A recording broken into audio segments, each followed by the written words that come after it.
Did you make sure that no one from the Queen's entourage was following your trail? Beware her spokespeople, and if you're acting on her behalf, be gone and perish! The first time I saw her was years ago, when night fell over Brokmiala, and the gatherers had already fallen into a peaceful slumber. Then, the first sign appeared, a harbinger of what was to come. The mist, thicker than ever before. Wilfred was the first to notice it, as he still tended to the beehives. Finally, from the milky shroud suspended between the earth and the sky, an unexpected procession emerged, led by the Queen of Queens. Oh. We were lucky to be wearing our attire. Along with the mist came stinging troubles. The Queen issued a decree, and that meant trouble. That's right. Troubles are like bee stings. Man swells from them, and later on, he doesn't even resemble a human anymore. The most important thing is that both Brock and Brokmiala were protected. Yes, that's the most important thing. It's the attire of many families from Brokmiala. It protected them, just like it protected me. That's right, but I can't give it to you. It shields me from the Queen's gaze. I am invisible to her. I hope you understand. No one wants to be noticed by her. Depends on who's asking. Do you bring trouble, or are you in need? Do you hear the buzzing of the bee swarm, or are you carrying that noise yourself? No, I can't hear any buzzing from you. Hold on. You don't know what you're doing here yourself, and you are looking for answers, or the right questions. Well, same difference. My name is Brock. If you need something to shield yourself from evil, you've come to the right place. Of course. Go ahead. Choose something.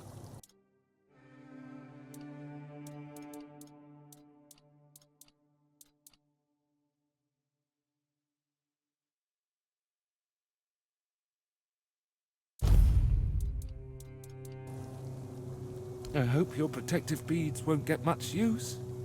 Travel safely.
sneaks up on me.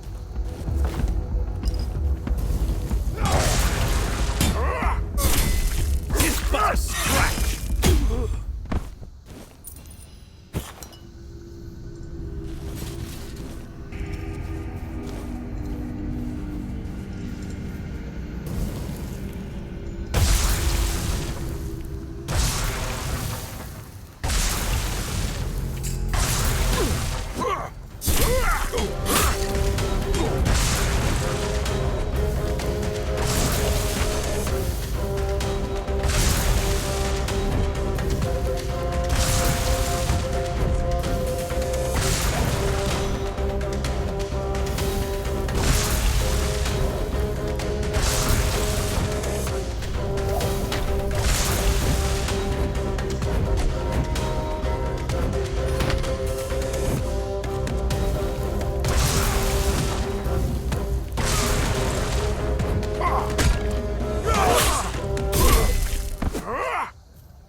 your guard down.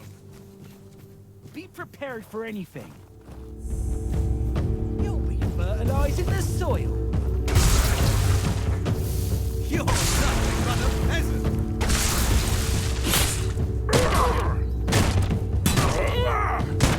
Back to your hovel, coward.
Don't even say that.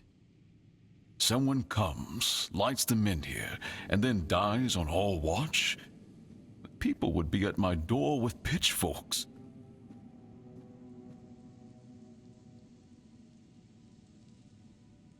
He's waking up. Welcome back to the land of the living, our hero.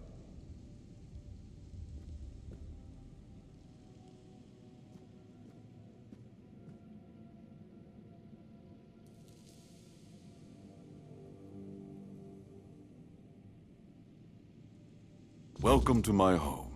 Quite a scene unfolded at the Menhir, with you at the heart of it. I can't decide if I'm more delighted or surprised. What was it that made the Menhir react to you? I see. You have a habit of not taking things seriously, don't you? But this is no trivial matter, so I demand respect. Come now, you must have a theory. The local Menhir here have been rather lifeless for quite some time. Then you come along, breathe life into what was dead, and, whether you meant to or not, alter the course of our history. That's how I see it anyway. Tell me, do you know what this Menhir represents? So they say. The Menhirs were raised by Merlin to ward off the ancient mists that burst monsters beyond human comprehension. But none of this matters in our current situation. Here, the Menhir represents something more. For some, it's a symbol of freedom and independence. Strength, if you will. It shows that the people of Cuanacht, my subjects, can face any challenge, even at the world's end.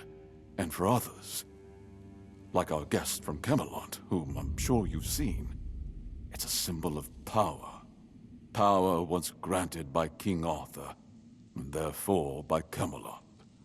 And power that has been granted can be taken away.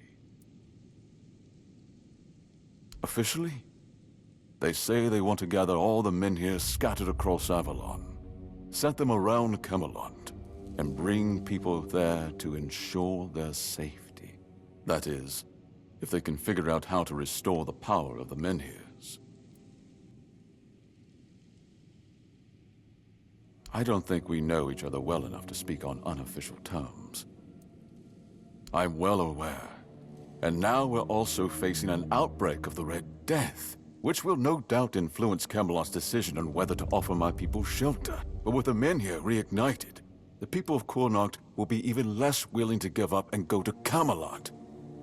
If anything, I expect rebellion to break out, and bloodshed is something neither we nor the capital want. I don't know, to be honest. It's not something I could admit publicly, but I feel both sides have a point. I understand the people who don't want to abandon their homeland, and I understand the knights who must face a long-lost terror and find a solution to an impossible problem. Believe me, being a lord in times like these is a heavy burden. I want you to speak with Dinho and try to calm him down. He's the commander of Camelot's forces stationed in Cuanacht, and as you probably imagine, your presence here didn't exactly make his job easier. With the Menhir active again, everything could change. Palomiti's shield, you say? An unusual request. That shield rests beneath the Menhir, and legend has it that it used to fuel its power for centuries. I don't mind if you look at it, touch it, whatever you need. Just don't take it. It's a treasured relic, and the people of Cuanacht are quite attached to it. And you're probably just as attached to your head, which you'll lose if we catch you trying to steal the shield. If you need anything, speak to Ansem. He's the one who decides what's worth my time. The less attention, the better.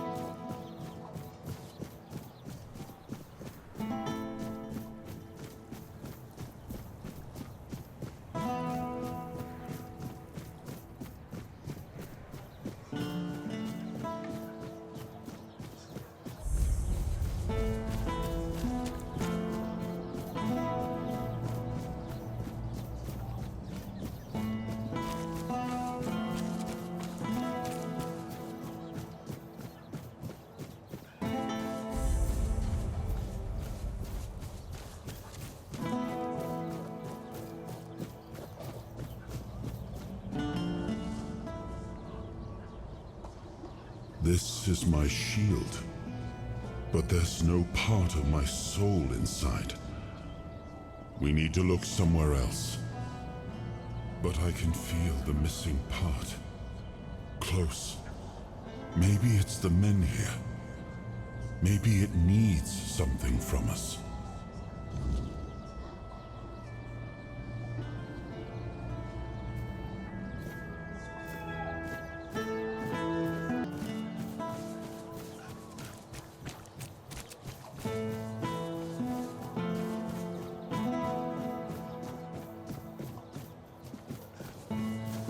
Have some spare food or coin? Anything else? Oi, you! You're new here, aren't you? I don't think I've seen you around before. Ah, no, sorry. It's just that we don't see many new faces around here. Just us and the locals and, well, if you haven't noticed yet, they're not the friendliest bunch.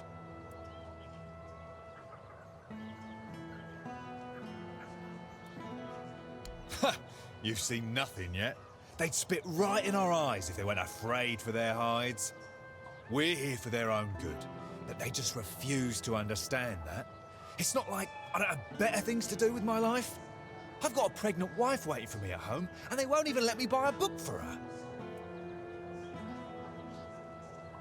Yeah, about birthing and labour and whatnot.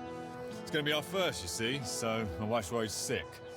I wanted to send it to her, to ease her mind, you know? But that Dalrita wench chased me out of her bookshop and won't let me back in.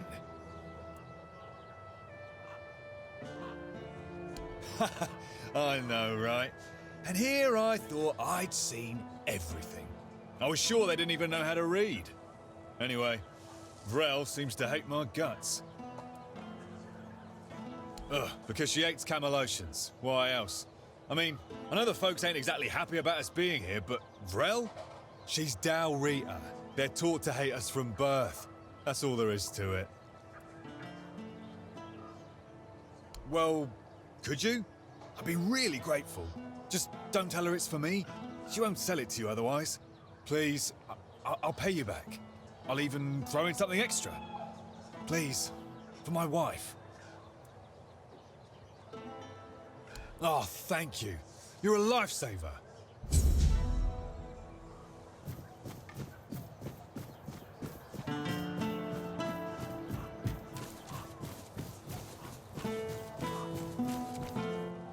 Ah, here's our troublemaker.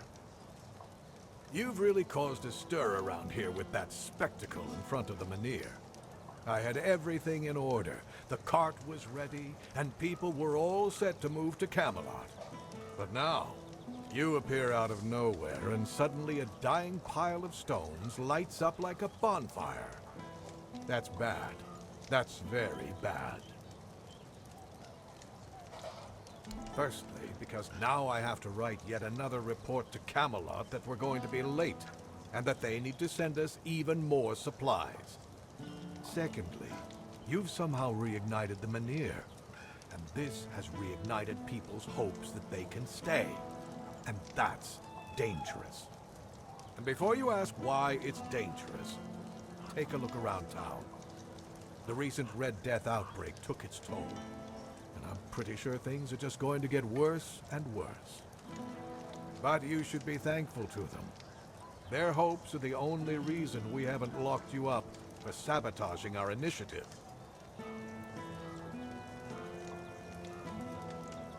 That's the assumption I decided to go with, and that's why we're talking. Perhaps there's still a chance to sort out this mess. You can go tell Murig that your presence doesn't change anything about our deal, and that you are unwilling to help with his endeavors, whatever they may be. And if he doesn't listen, play along. Come back to me when you learn what he has planned. Isn't it obvious? For the safety of all the residents of Avalon. Only by gathering the Menhirs in one place and reigniting them will we be able to keep ourselves safe from the weirdness. Avalon's population has significantly declined over recent years. We're on the brink of extinction, damn it. That's why we need to stick together, to take care of each other. Only Camelot possesses the necessary infrastructure to establish the right conditions for its people. If they remain here, they will die, either from the weirdness itself or from the horde of monsters it spawns. And there aren't enough soldiers here for their protection. You must know that I didn't come here just to obey orders. I truly believe that this is the only way to save everyone on Avalon.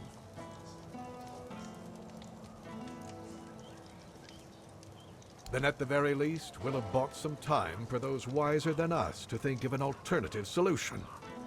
Perhaps we will invade Tuathan, like in the glorious old days. Or perhaps someone will find a way to free the derelict fleet, allowing us return to the homelands. I don't know. But there's one thing I'm certain of, and I'll repeat it as often as necessary. Only by standing together can we overcome the weirdness. Scattering our people across the island is the worst solution, and it's a sure path to our ruin. Murig, who apparently prefers to be called Maggot, is a Druid, even though he may not look the part. And Druids are the only ones who know the rituals necessary to ignite the Menhirs. Due to bad luck, or more accurately, the decisions of my superiors, our options for Druids are limited. That's why I'm forced to work with Murig, and Prophet be my witness, neither of us is happy about that. But I'm no fool. I know that what happened in front of the Menhir might make Murig consider double-crossing us. He'll try to find a way to reignite the Menhir so that it could stay in Cuanacht despite our agreement. So, if you ever find out what he's planning, if he ever asks you to fetch something for his ritual, you make sure you come to me first.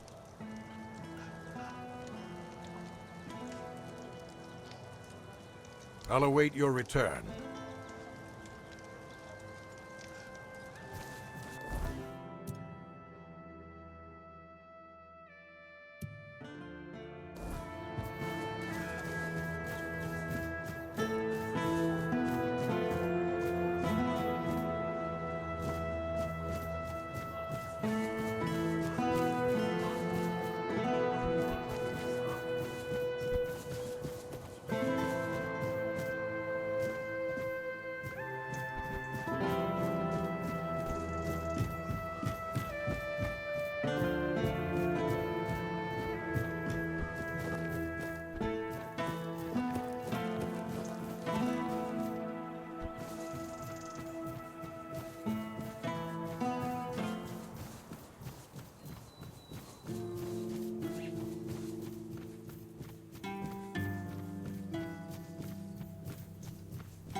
No one sneaks up on me.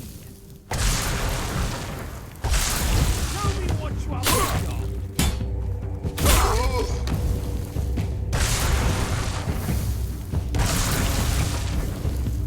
Just but a scratch.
So, you finally arrived.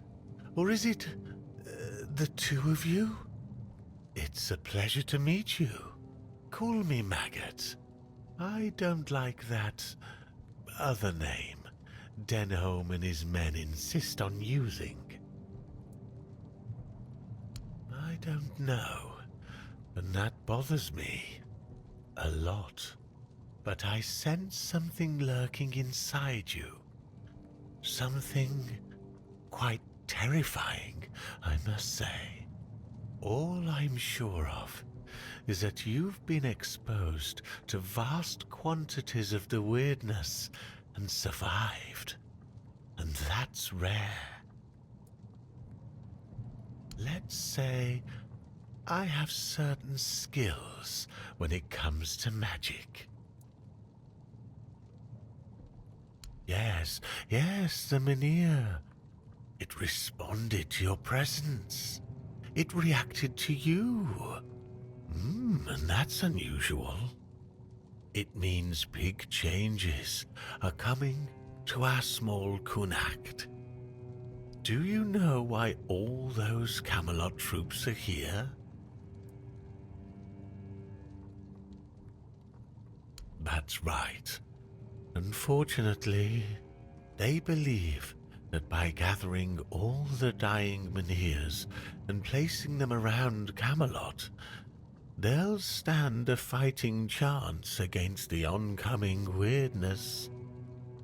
But they don't know, or they don't want people to know, that a Menhir is nothing but a piece of rock, unless it has been ignited by a special ritual.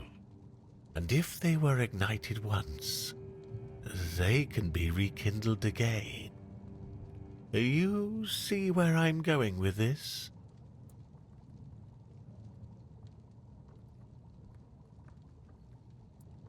No. I want you to prevent Camelot from taking the Menhir. I'm too old to play a hero, but I can help you become one if you care about things like that. And I, for once, would like to stand on the right side of history. That's the problem, you see. I don't have one. The moment the Menhir reacted to you, I felt something. As if a piece of my brain was trying to tell me something, but I couldn't quite reach it. I suddenly remembered about the Menhir rites, the ritual I told you about, and that there were 2 scrolls that contained it. But where are they? How do I even know that? That's lost on me. So, it looks like we'd have to take a little trip into the recesses of my memory, literally. Well, not literally. As entertaining as that sounds, you won't be dissecting me.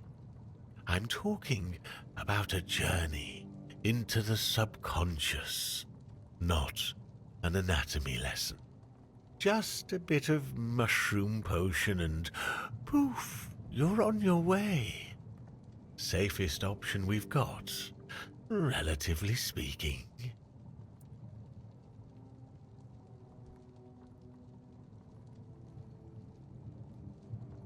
I like your eagerness, but I don't exactly have the materials required for this particular kind of potion on me. It's not like I'm letting people inside my mind every day, you know. Here's what we'll need in order to make this thing work. Just grab these and bring them back and we'll see what happens.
Let's see. Ah, the raspberries. We'll save those for later. Very nutritious. Perfect for the after effects.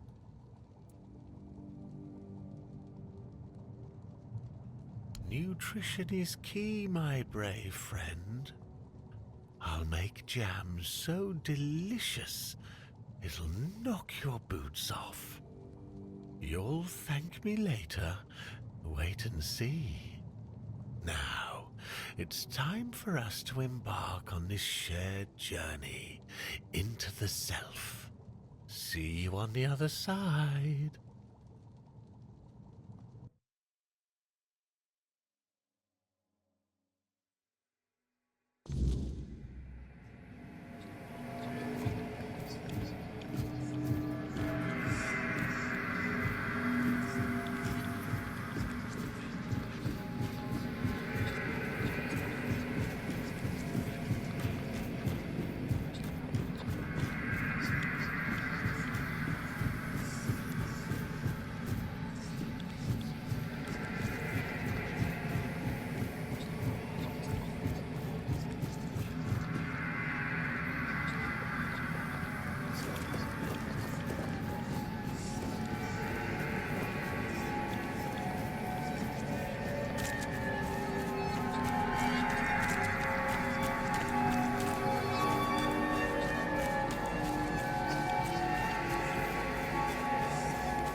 Wait! Just wait! There must be another way! Take me instead! Leave them alone! They didn't deserve this! Please! Let them go! Please! Wait! Just wait! There must be another...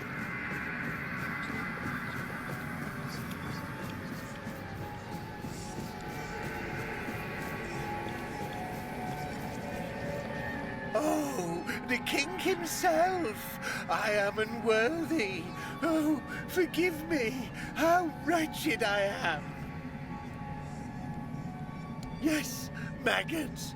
But I am a worthless maggot. You are here to help? The maggot cannot be helped. The worthless maggot betrayed its family. It ate their carrion. There are no more druids. There is no Murig. What is left is the maggot. I ate them. The vile maggot ate the druids, then ate Murig. And now the maggot is all that's left. The maggot was born when Murig pointed to where his brothers were. Yes, and thus the maggot was born. The maggot doesn't deserve to live. Would you like to kill the maggot? The maggot doesn't want to live. Murig gave birth to the maggot. The maggot ate Murig. But the maggot doesn't want to live. Kill the maggot!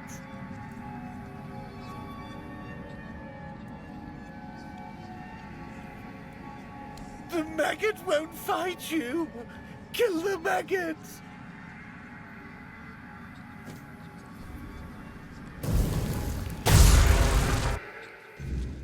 Oh, there you are. It was an interesting journey.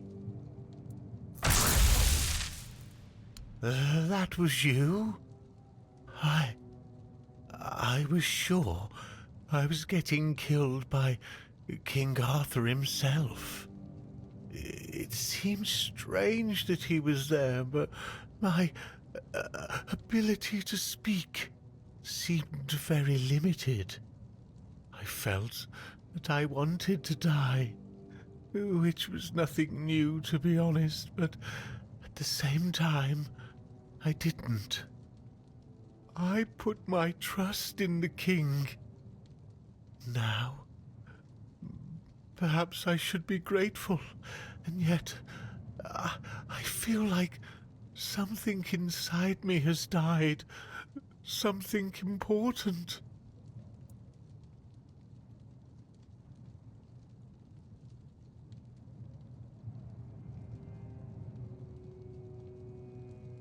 I am Maggot.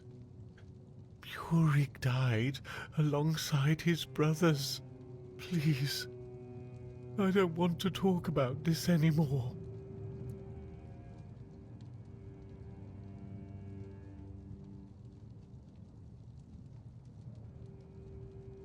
It did. Things I'd forgotten.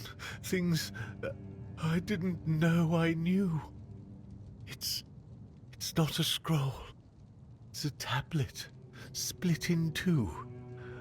Druids kept one half. Priestesses kept the other.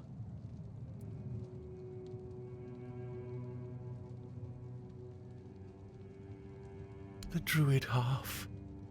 It's at Sagramor's castle. I don't know how he got it. He wasn't the best sort. His castle sank a couple 100 years ago. Just grim stories left now.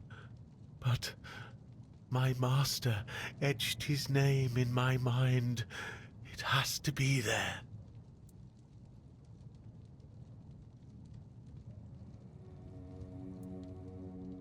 North of Cuanacht, near the old dam. Near means anything. Druids weren't precise. You'll feel it when you're close. The air gets heavy. The past lingers. He wanted to be like Arthur, made deals with witches. Druids too, maybe. They promised him eternal life. Then his kingdom vanished. Poof, gone. Adventurers still look for it. They never find it. Maybe you will. Nianti. She knows. Priestess things. Ailey's too busy, so talk to Nianti. Do you need anything else? If not, then please just go. I need to be alone for a while.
I'll await your return.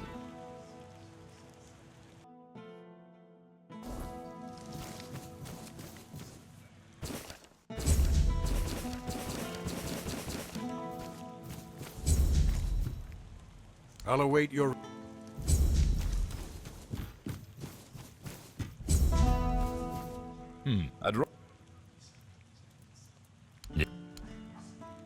I recognize if you have... Hey, get...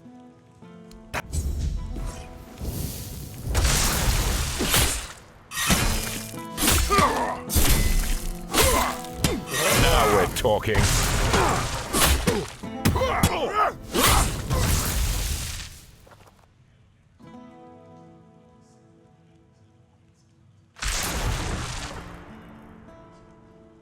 Are you? But I'll tell.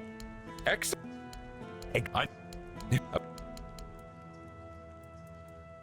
Yes. I'll await...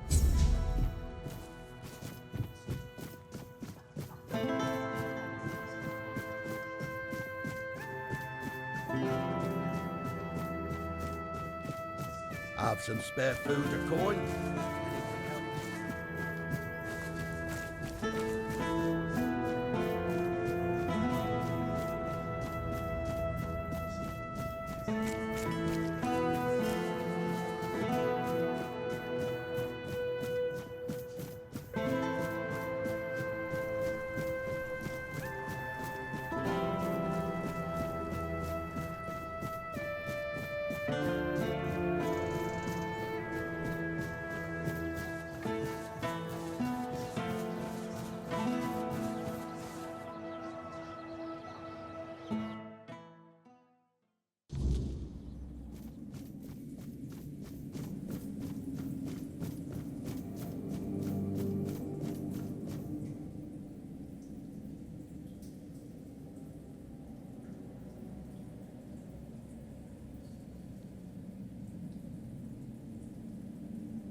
I'll face every threat.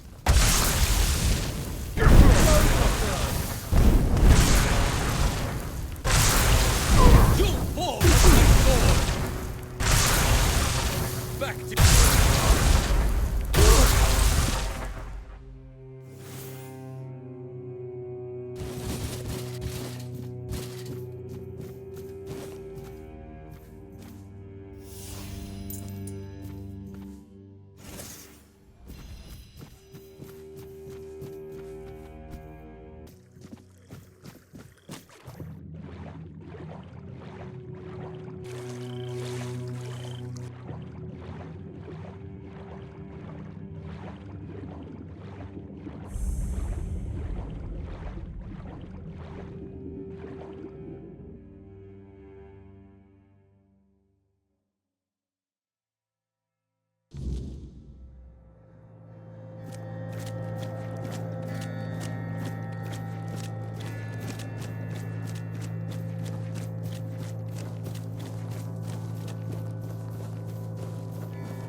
Who goes there? Are you here to see the children? Oh, my sweet babies. I lost them. I lost them all before they even got here. They scattered, poor things, like dandelions in the wind. The Queen. She wants nothing to do with me. I failed her so terribly that she no longer wishes to see me. I've fallen so far from her good graces. But I will make it right. You'll see. I just need the children here, safe and sound. Maybe when she sees them, even as they are, she will love them just as much as I do. My little flowers, they're all gone. Met their grim fates within these castle walls. They die and die at the hands of those who should have loved them, or through their neglect. Poor little things. They deserved so much better. After all, they were barely more than blood on our sister's white sheets. No, I swear they are here. They are all here. Our little princes and princesses. They never were, and never will be. Yet they give me no rest. Last night, I dreamt of our brave Wieland pierced by 100 arrows. 2 nights before, he was swallowed by the water. He never left his mother's womb, yet he calls to me always. But I cannot find him. So I write. I write when he last showed himself to me, so I'd know, so I could go to him if I ever had a moment of peace. They are here because I wished for them so desperately. I hoped my sister would be happy, but you cannot force something that was never meant to be. Yet I tried and tried and tried. Now they haunt my dreams and waking hours, while the Queen has forgotten she ever carried them under her heart. Really? You'd do that? And you won't hurt them, will you? Please, I cannot bear to hear their cries anymore. I need them close, so I can watch over them as I was meant to. If I could keep that one promise I made to my sister, perhaps then I could finally know peace. Let me think. Renaud, the Crown Prince, loved to stand on the balcony, gazing down at the gardens, watching the legacy that will never come to be. Little Noah, covered in blood. His mother would wash him again and again, scrubbing endlessly. It feels like he rarely leaves the bathtub. Oh, and Hugo, such a sweet child, sleeping soundly in his cot, sleeping and sleeping, always and forever. He has his favorite lullaby.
He's gone.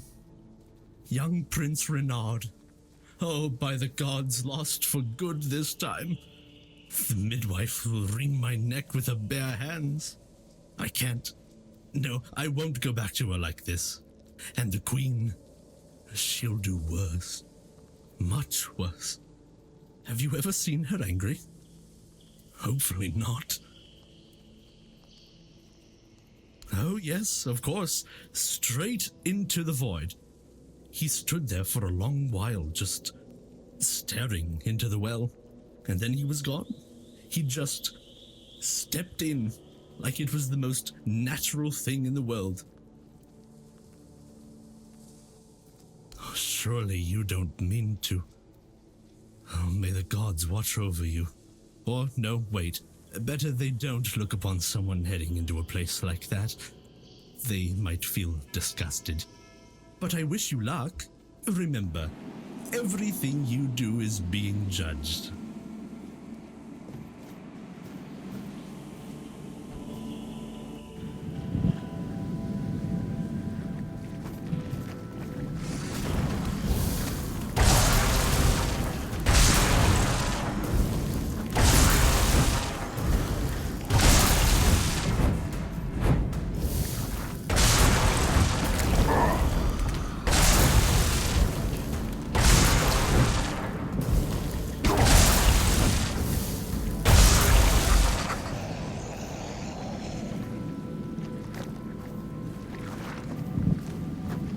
Did the midwife send you?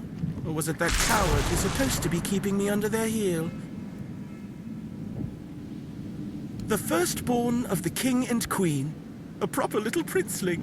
Almost grown.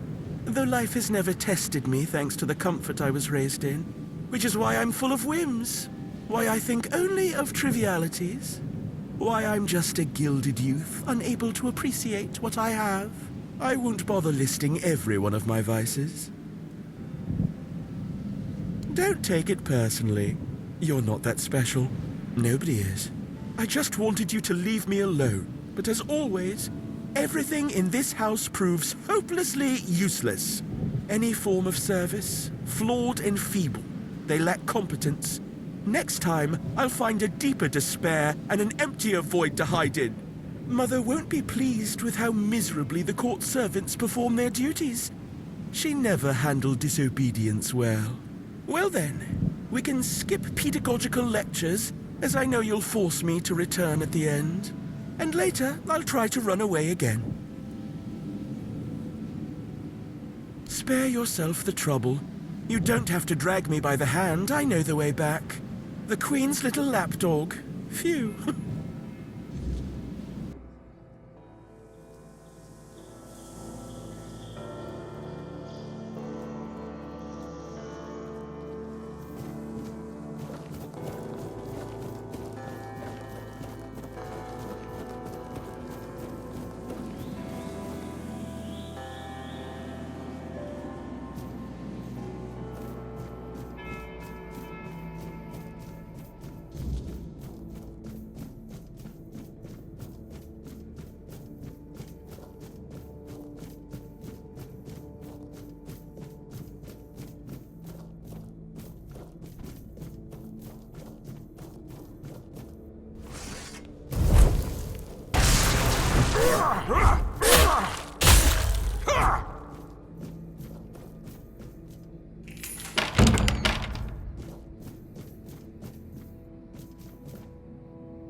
Not Bors. Bors in the letters. The letters to Bors, to beloved. These, all of them, I write. Letters to beloved Bors, I write. I write only letters to Bors, to beloved. Yours, Claire. Sister has a tablet. Once she had it. Once, sister. In Sagramor's arms. Once, me in Bor's arms. Forever. Yours, Claire. Bor's, my beloved.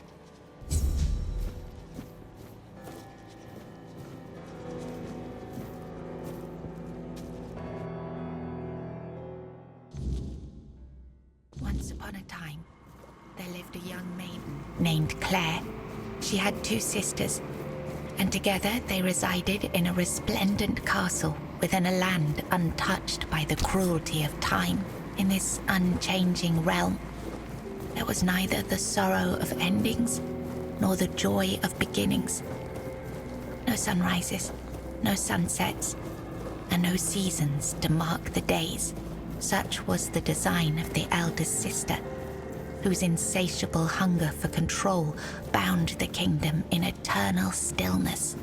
She hoarded love and devotion as a dragon hoards treasure. Yet for all her power, her heart remained empty, cursed to feel nothing for eternity. Claire, the youngest and gentlest of the sisters, moved quietly through the cold, unchanging halls. Her beauty was, too, long ago, there lived a maiden named Claire, fair of face and gentle of heart, cursed by her cruel sister to remain imprisoned in a high tower. Forbidden to step beyond its walls or look out of the window, she spent her days weaving a tapestry of the outside world, a world she could glimpse only through the reflection in an enchanted mirror. Yet Claire dared not lift her eyes from the loom, for the curse was absolute. If she ever stopped her weaving to gaze out the window herself, the fragile thread of her life would snap. One day, the mirror revealed a grand procession on the road below. Among them rode a knight clad in gleaming silver armor. In the days of King Sagramore, there lived Bors, a wandering minstrel whose songs were famed for their beauty and sorrow. Among his melodies was one that bore the weight of his heart, the ballad of a lady named Claire. Claire, a noblewoman of unmatched grace, had been betrayed by her jealous sister, who sold her to a rival lord for power. Locked in a distant tower, her pleas for rescue went unheard. But Bors, who had once sung for her in her father's court and fallen deeply in love, learned of her plight and vowed to save her. He journeyed to the castle where she was held and sang beneath its mist-shrouded walls each night, hoping she might hear him. At last, a faint voice joined his song. Claire, her spirit unbroken despite her captivity, determined it was the height of summer when young Bors first laid eyes on the maiden of his heart, working in the fields, his skin bronzed by the sun. He paused as the sound of hooves drew near. A lone maiden approached, her hair shimmering like spun gold, her cheeks rosy and her waist snugly drawn into a spring green corset. While the other peasants bowed their heads, Bors stared unabashedly.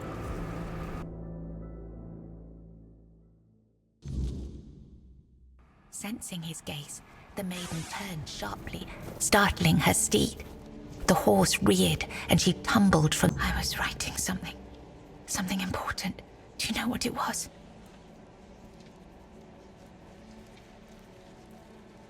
Yes, Bors, my former lover. I have fond memories of him. Really? Perhaps that was true once. I longed for my own Sagramore. I craved love, true love. A beloved, not a dog. My dearest Bors, I'm sorry. My sister. I have 2 sisters. One older and another the eldest. She's the caregiver. She nurtures. She helps. She tries.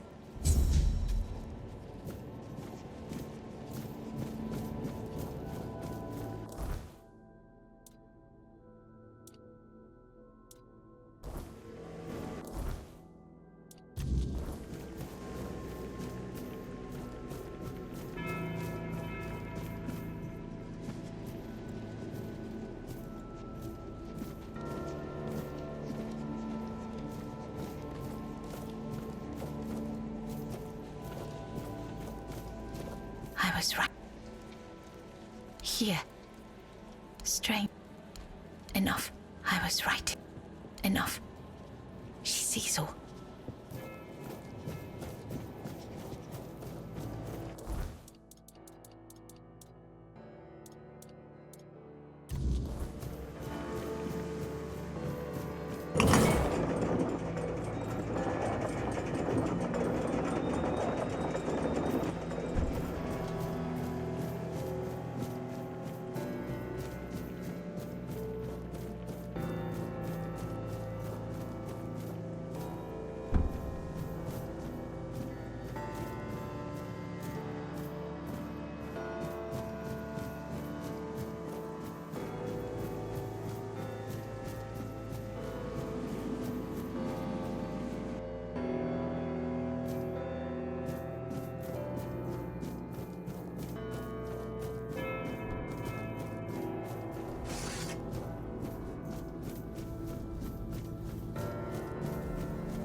They are here. All of them. My sweet little petals. I'm so sorry. I should have tried so hard to bring you into this world. But maybe now we can set you free. You will help us, won't you, stranger? Fate has made a mockery of us all. Our deepest desires have been laid bare, twisted into instruments of our torment. Take these poor little creatures. They have no place in this world, yet they are forced into it and out of it, again and again. But our sister wished for them, and here, Her word is the only law. My sister's reign must end. It's brought us horror upon horror, all because of her fear and obsession. She thought she could forge fate with power, but she was wrong. Fate is inevitable, and the one she claimed was never hers to begin with. Yet we are the ones who suffer the most.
Chosen to extend you an invitation to speak. But first, you must let me show you something beautiful. The mycelium. Do you agree? Splendid.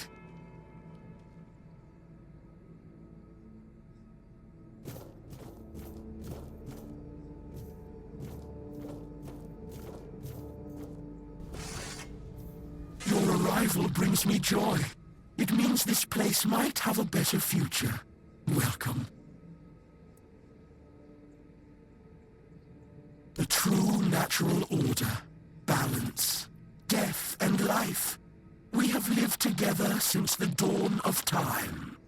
Regardless of the decision you make, I will still be, in one form or another. Your arrival has sparked real change in this place.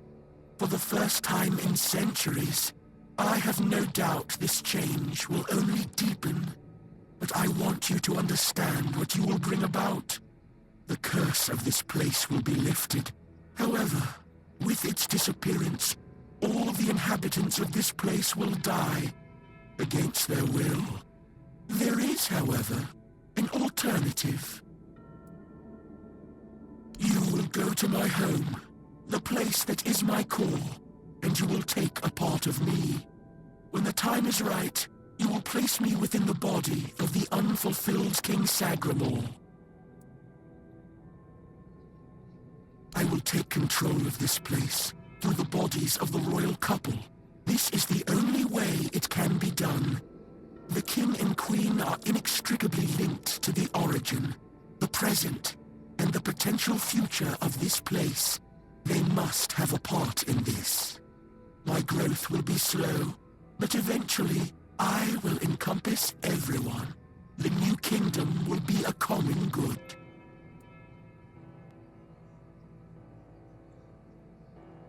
I cannot force this decision upon you.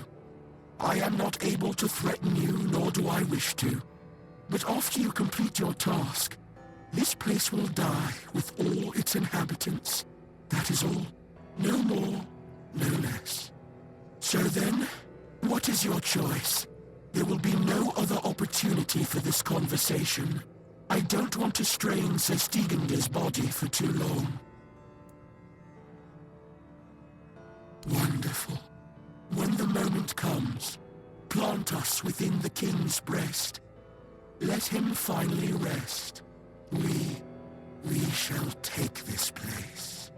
Thank you, on behalf of the inhabitants of this place.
gone, is she?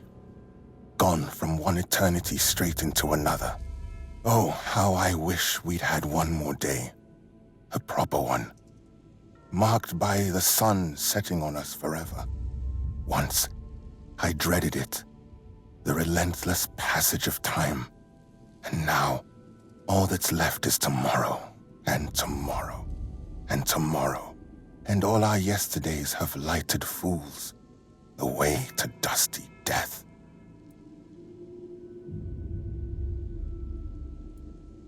Fear not, till mushrooms take the place of your heart. And now mushrooms grow in my chest. The king is dead. Long live the king.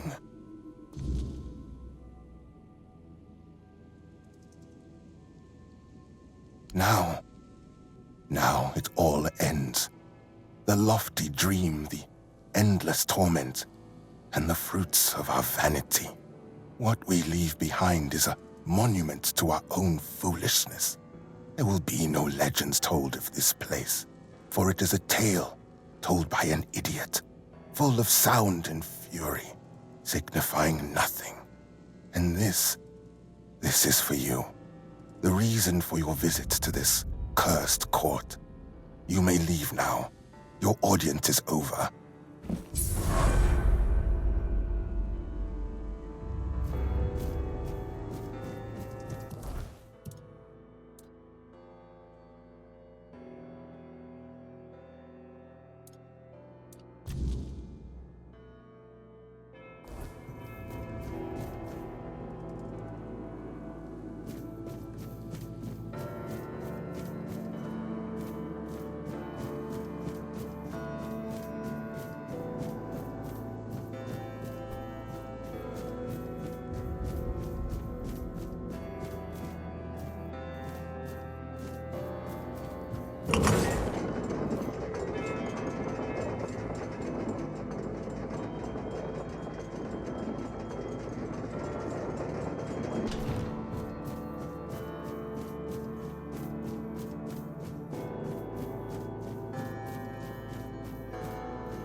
You have saved this.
Who's there? Don't come any closer. I'm warning you, my husband is just downstairs. Well, if you're here to rob me, you're going to be disappointed. My husband and I live off the land. You won't find any riches here. That doesn't mean you can waltz uninvited into the first house you see. We live here. Does that satisfy your curiosity? Everywhere's dangerous. There's no such thing as a safe place on this island. That's something I've learned the hard way.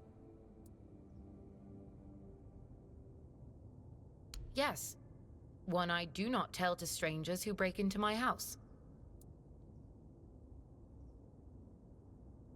No. No, he's very busy at the moment. I'd rather you didn't disturb him.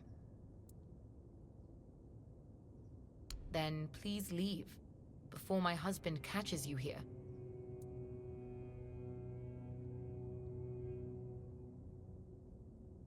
Please just go.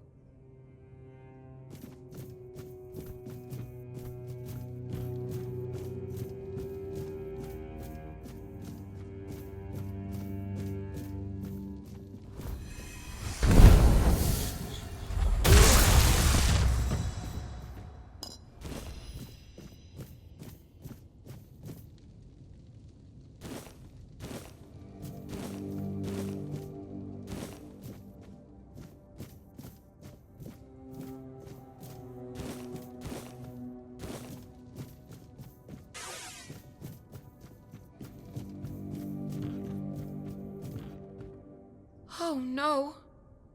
What have you done? What have you done? You monster! You killed my husband! Gods, you're heartless!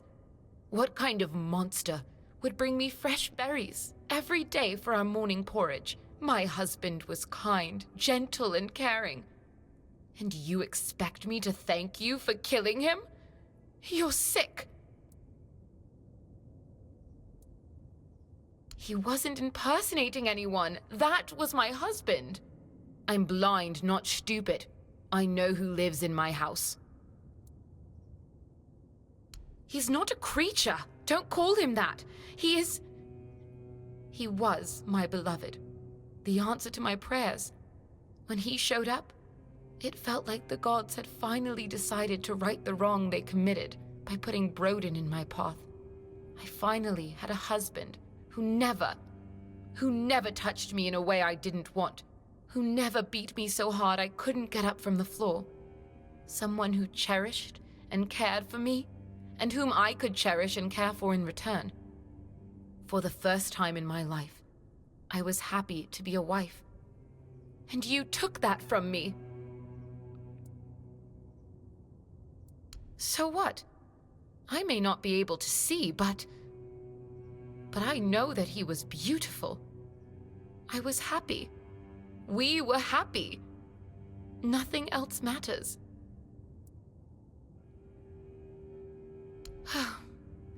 You could give me a hand with the funeral. Just take his remains and place them on the stone altar nearby. I don't know which god was worshipped there, but they sheltered me when I needed it, and then they brought me my greatest happiness. I need to see to the flowers and proper offerings, and I just need to be alone for a while.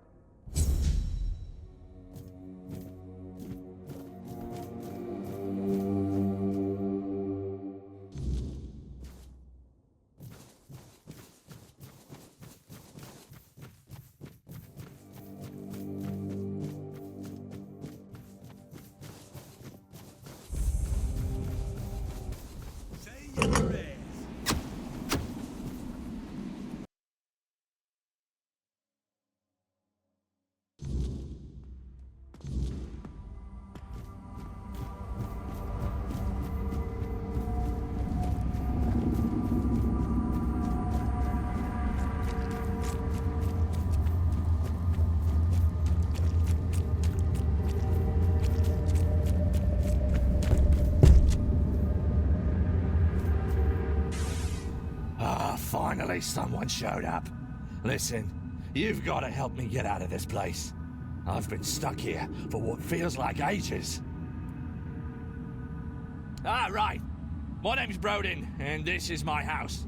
Oh, well, it looks like my house, but I can't leave, and my dumb wife is nowhere in sight. Hey, sworn to her before the old mother and all that drivel. Why so surprised, eh? Don't tell me she really made one of those freaks here her husband. Oh, Deirdre, I never thought you had it in you.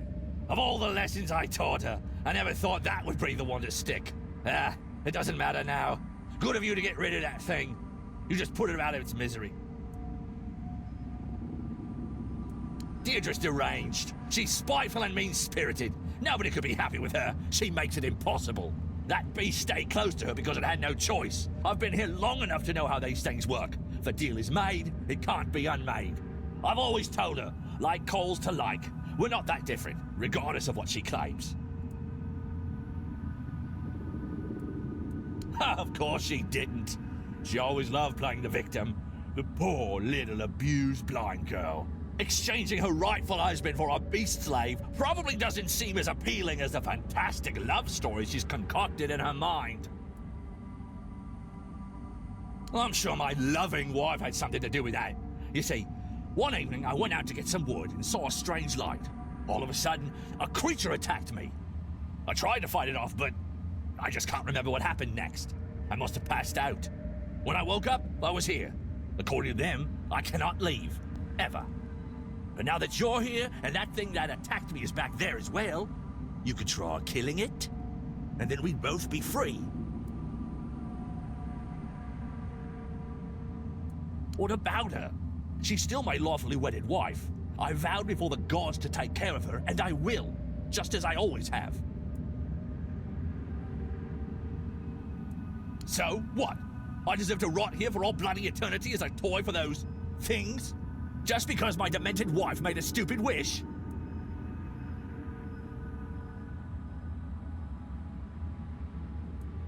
Ah, I knew you were all right. Kill that monster, and we'll both be able to get out of here.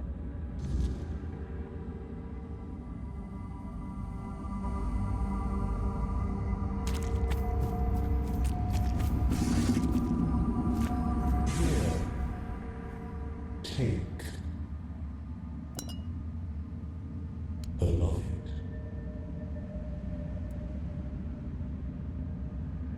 Yes.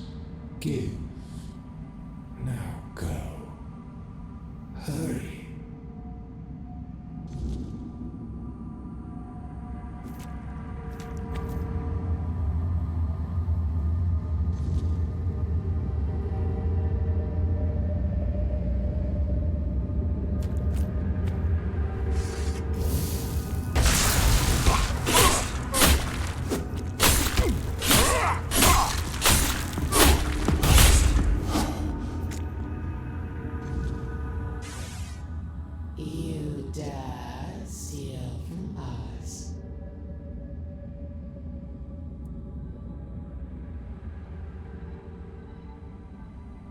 Foolish mortal, that was not the deal.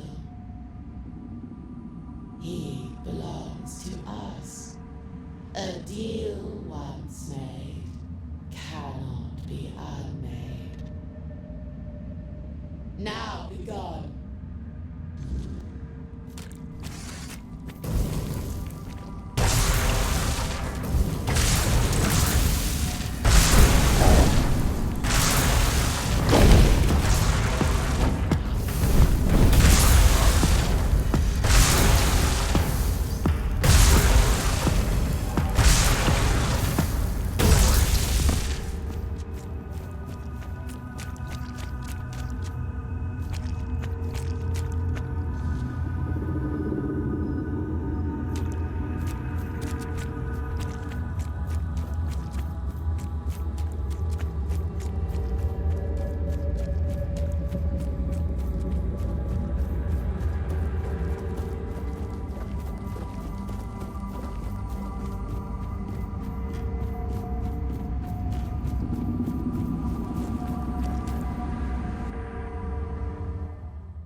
Hello? Oh, it's you. Is everything ready? A deal? What deal? What in the world are you talking about? Broden? What does he have to do with anything? And what realm? I have no idea what you're talking about.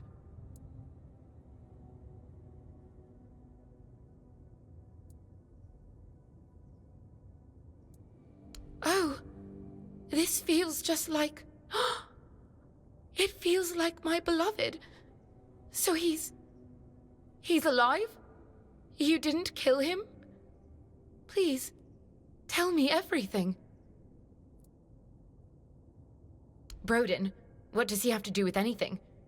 Are you suggesting that I somehow sent him there? That's absurd. If I knew I could get rid of him that easily, I would have done so before he literally beat me blind. And you believed him. I don't blame you, he's always been a convincing liar. We got married when I was barely of age. He fed my family so many beautiful lies that they gave me up in a heartbeat. I believed him too. He promised to take care of me. Instead, he took everything from me. My innocence, my dignity, my eyesight. Anything. Everything. At first, I prayed to the gods to tell me how to be a better wife, to explain to me what I was doing wrong so he would stop beating me. Then I prayed for someone to save me, to take me away from here. And then there were nights when I prayed for a swift death. The last time before Broden disappeared, Gods, I remember now. I asked them to take him away from me forever and give me a better husband. Not intentionally, but if what you're saying is true, then I don't regret it. Rotting in that place is the least he deserved. I don't know. I think I'll just... wait. This orb you gave me, I can't explain it, but it feels like a promise. It's important, so I'll take care of it. And in turn, he'll take care of me. Just as he always has. Here, take this key. There's a chest buried behind the house. Before I lost my sight, I managed to earn some coin with needlework. I hid it, thinking I could use it to run away one day. Take it all, I don't need it anymore. And be safe out there.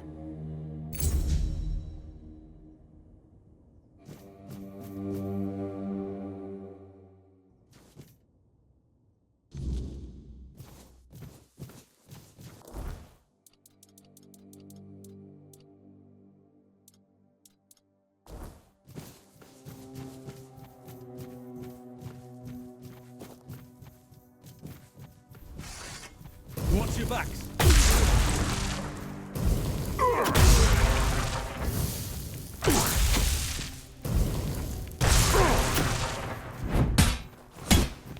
This is how it's done.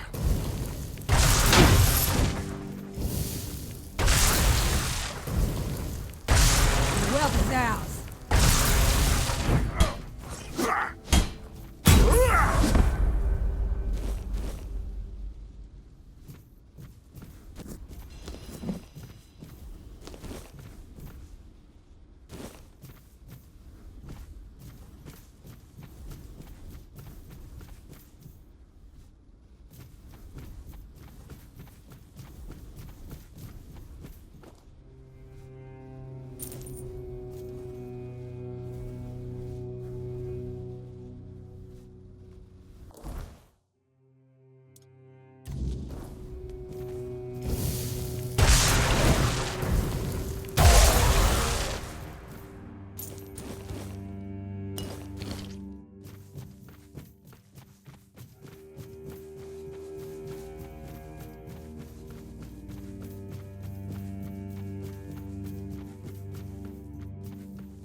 You can see me, hear me.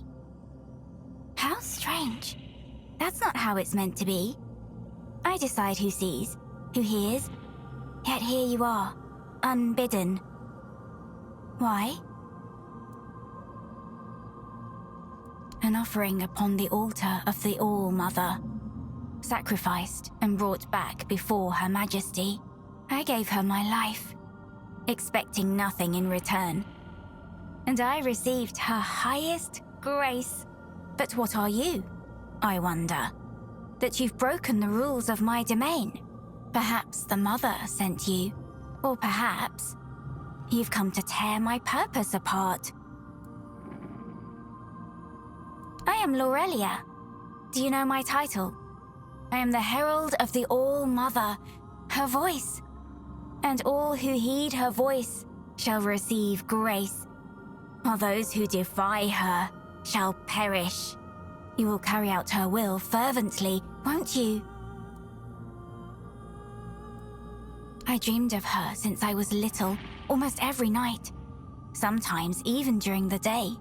The villagers said it was a gift, but I was afraid. I was afraid of the Mother. Can you believe it? I lacked faith. I didn't know I was chosen.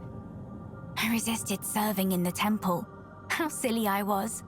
And then she came. Warm, good, present. Take my body and soul. Take my life, Mother. I accept your offering, my child. Rise and walk, and I shall speak through you.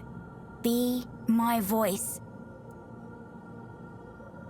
Her will is to offer you the truth that will guide you in the darkness. Entrust your soul to her, and she will lead you to salvation. The All-Mother holds all wisdom. In her womb, the threads of destiny intertwine. The tides flow to the rhythm of her heartbeat. In prayer, you will find greater wisdom than in all the scrolls and books of the world. Ah, Niante, the fractured one. Yes, she feels the void, doesn't she? The emptiness, where her compassion once dwelled. What she cast away? A fragment, a spark. Hers, yet no longer hers. It clings to me now, bound in service to the All-Mother. And does she need it? Truly? Compassion can be a burden, a chain that weighs down the soul. I held it for her because she could not bear it. She gave it to me. Because the All-Mother does not abandon her children. Niante's compassion is a spark, a light meant to guide her. Without it, she stumbles in darkness. But to reclaim it, she must prove herself. It is not a gift freely given. It must be earned. Is that what she told you? That I stole it like a thief in the night? No. It was her despair, her doubt, that cast it away. I merely caught it. Then she must prove herself worthy. That fragment is steeped in corruption. To return it as it is would destroy her. Take this. It holds what she has lost. Bring it to the All-Mother's altar and cleanse it in her light. Only then will it be safe to return. Go, and tell Niante this. The fire she extinguished still burns, but only she can decide whether to let it consume her or warm her soul. Oh, I hoped it wouldn't come to this. And yet, it is as I feared. The fire dims, the song ends, and the voice must fall silent. If this is her will, her voice shall be yours now. Few are touched by her in such a way. The voice of the Mother is a gift, but also a burden. Go then, and let us see if you are worthy of bearing it.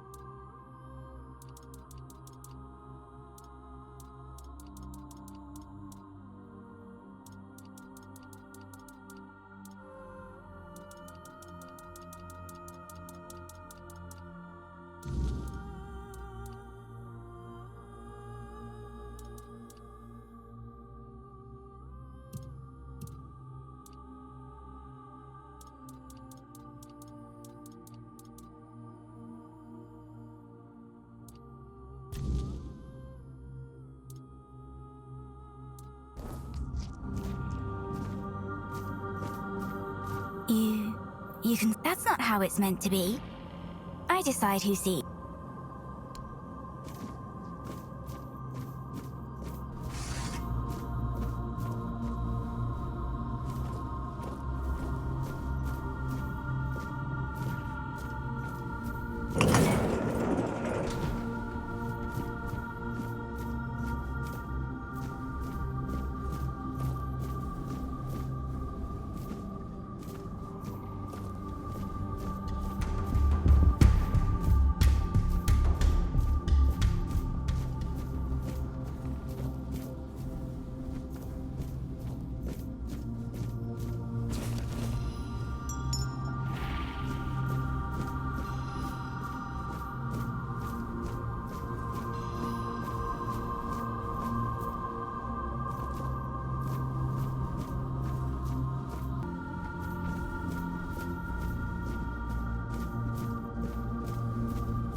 I'll strike you down!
Nice to see you.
Who are you?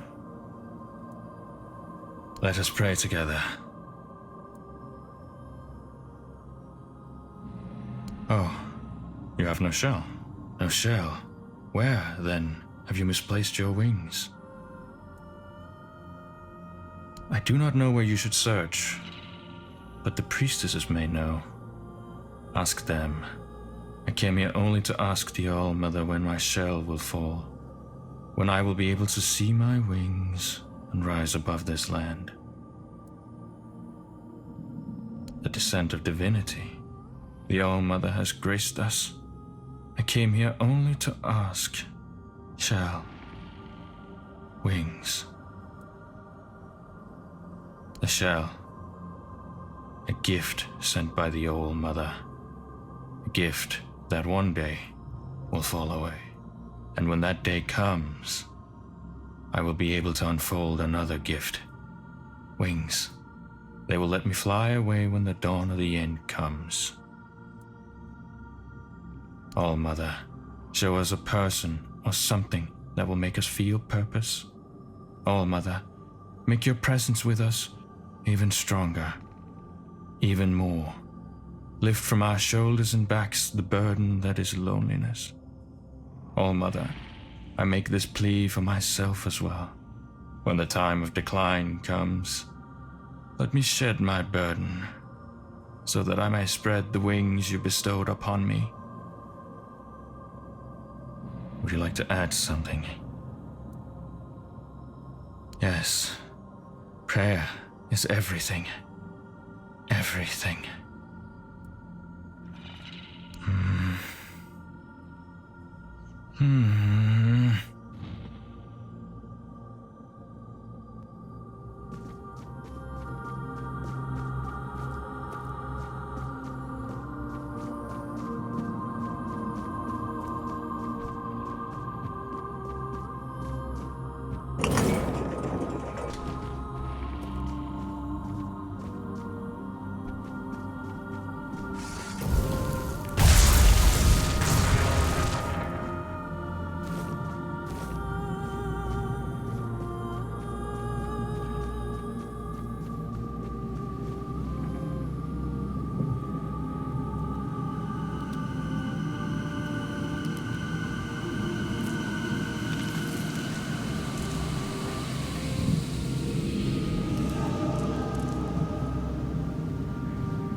new set of eyes.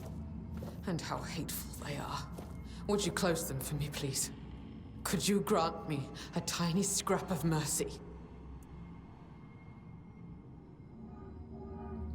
I dislike seeing what they see.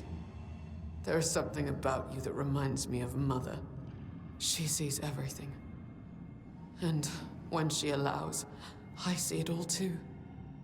It feels like 1,000 eyes open all at once, revealing nothing but boundless suffering wherever they look. Your eyes seem to carry a similar kind of rot just around the edges. It's as if you were a freshly slain corpse, yet to comprehend your fate. Mother is bathed in shadows and swaddled in raven wings. All she ever sees is misery. The day she appeared in the temple, she requested a frith from me. As I cast my gaze upon her, my mind shattered, and my soul was torn into pieces. On that very day, I made her an offering of my eyes, begging her to be freed from my gift. She deemed it an insult, and has been punishing me ever since. All eyes in the temple are at my disposal, whether I wish it or not. My sight knows no limits, and all that I see, I take upon myself. The sins, the impurities, the perversity, they fill me to the brim and cling to my throat like black tar. Mother made me the unwilling confessor to any unfortunate soul who dares to set foot in her sanctum. The only thing I can do is grant them absolution, albeit a hollow one. After all, they've already doomed themselves by coming here. You cannot. Mother abhors sinners. No living soul has ever been permitted to bask in her unholy radiance. She will only allow herself to those she considers worthy. Yet nobody is, nor will anybody ever be worthy. To her, our kind are no more than beasts. We revel in our transgressions. She finds it repulsive. I find myself agreeing with her more and more with each passing day. No man is devoid of sin, nor does it seem do they wish to be. Oh, such kindness. I have not witnessed kindness like this since the time before Mother came here. Mercy and grace used to be the way of this temple. How far have I fallen to forget? To become so utterly selfish? You can open your eyes now. Go on. I will share with you what I see. I will absolve you of your sins. Oh, I can already taste them on my tongue. So numerous are they that you have not yet broken under their weight. Let me relieve you of your burden. Let me offer you a new beginning, free from foulness trailing your every step. Wise decision. Stay still. Soon you will feel... You will... There are so many. Too many. What are you? It's as though you shoulder entire lifetimes of sin. You are an abomination. You cannot be allowed to continue. May your soul finally know freedom.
Have some spare food or coin? Anything else? If I just stay put, everything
Spare a coin for the hungry.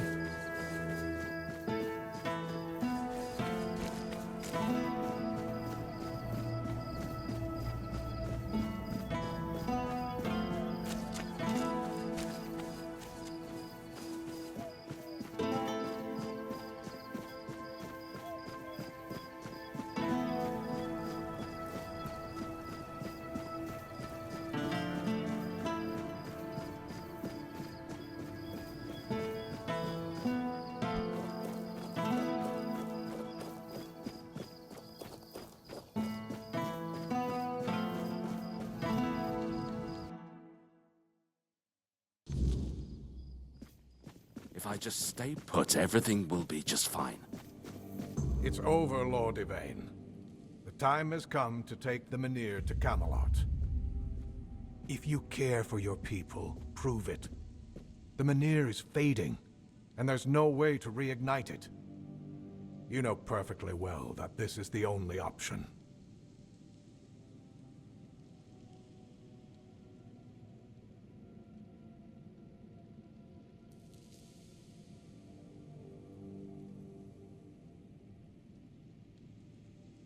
And how exactly do you plan to do that, huh? Your druid is useless, and I've never heard of any way to restore a Menhir's power other than Merlin's old rituals.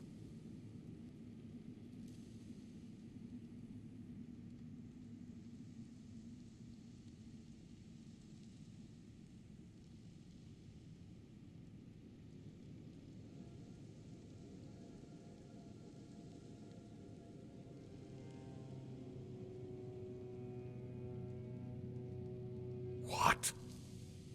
So you've really thought this through, haven't you?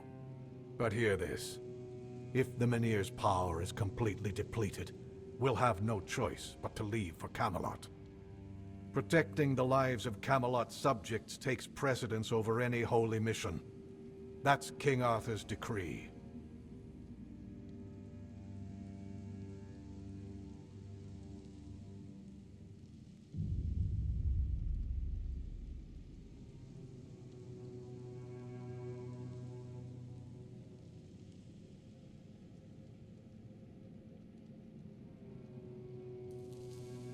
Such is my will.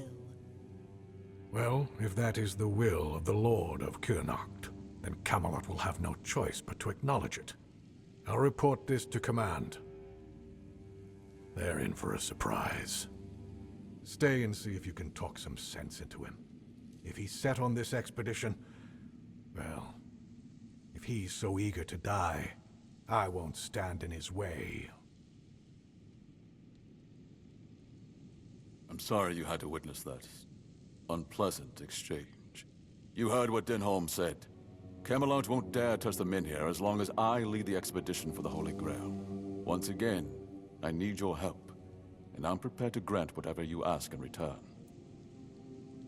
people I can trust.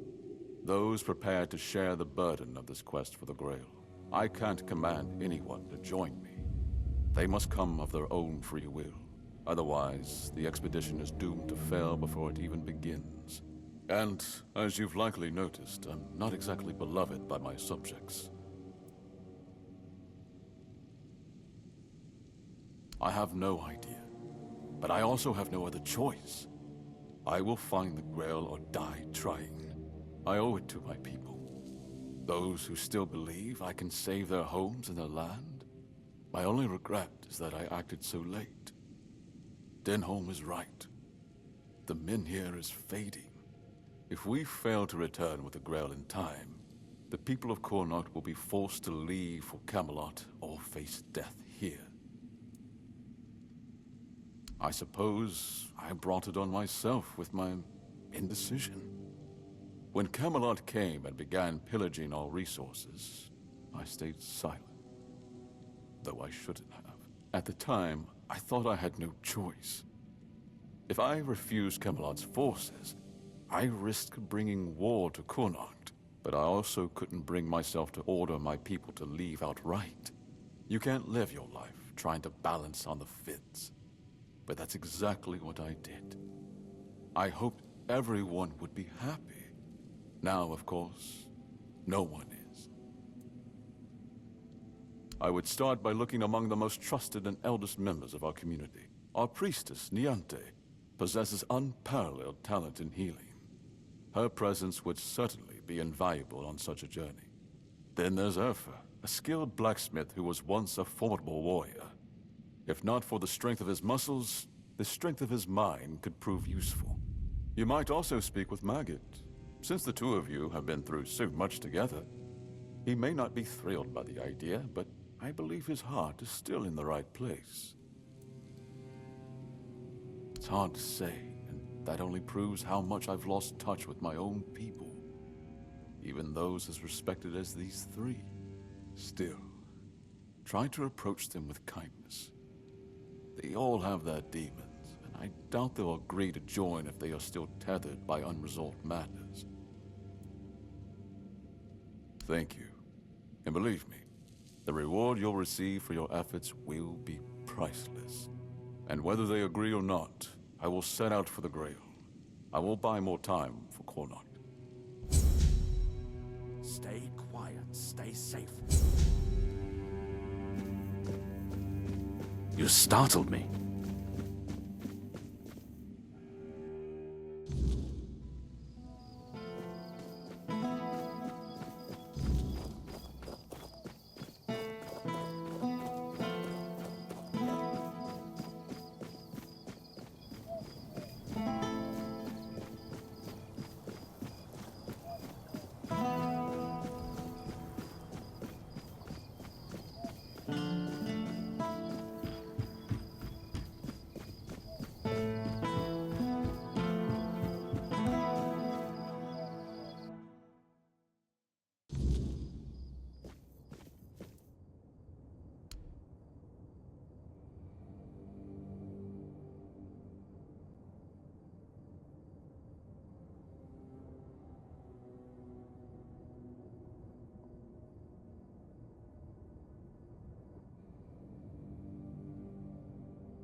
If nobody's working the anvil, then it means the forge is closed, and it will stay closed until Beor gets better.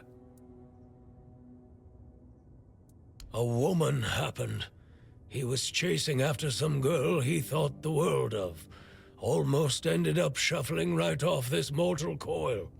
One time he went to see her and didn't come back for 2 days. I looked for him all night. It was only in the morning that I found him. He was all the way on the outskirts of Cuanacht. Alive, but barely. Afterwards, he seemed to be getting better. Everything went back to normal. For a while, I could see that he was starting to struggle with swinging the hammer, until one day, he just passed out completely. Now he just lies there, barely breathing. I have no idea how to help him. Nianti, Maggot, none of them know what's wrong with him either.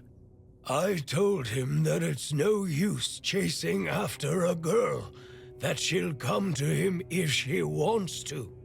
Stupid kid. I feel bad for him. What do I care?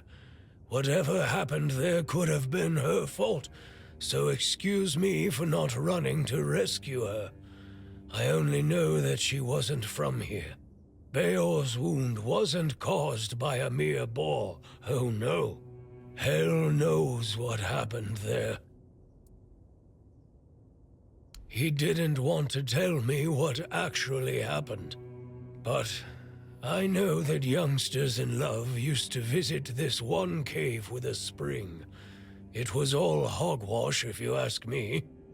Maybe they went there and were attacked by weird beasts or something. I don't know. To be fair, I don't give a damn now, and I didn't then either. I only cared that Beor was alive.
Face every threat.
if this can put Beor back on his feet.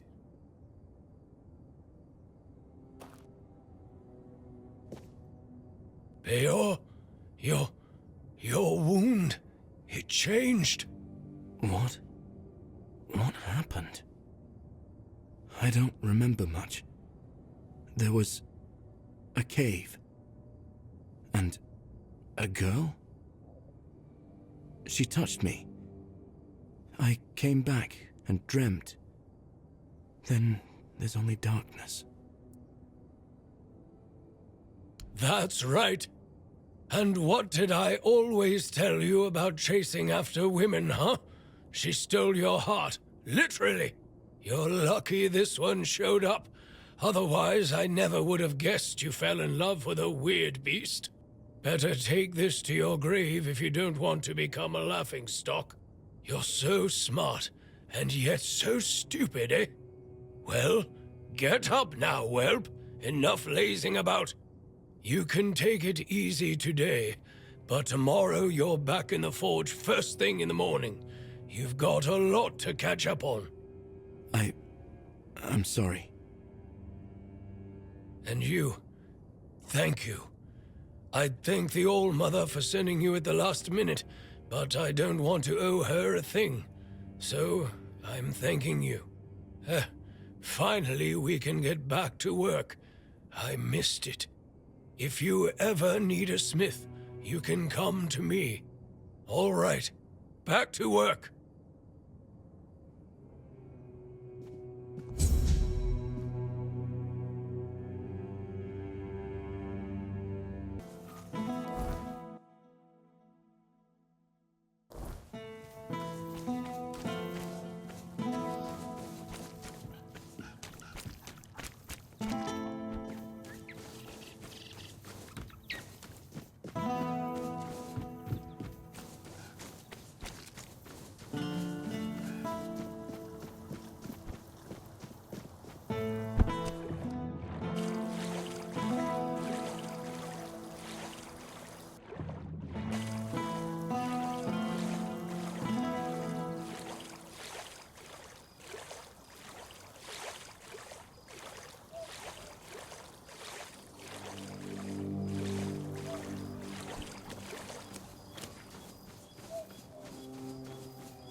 Really? What for? The Menhir burns beautifully.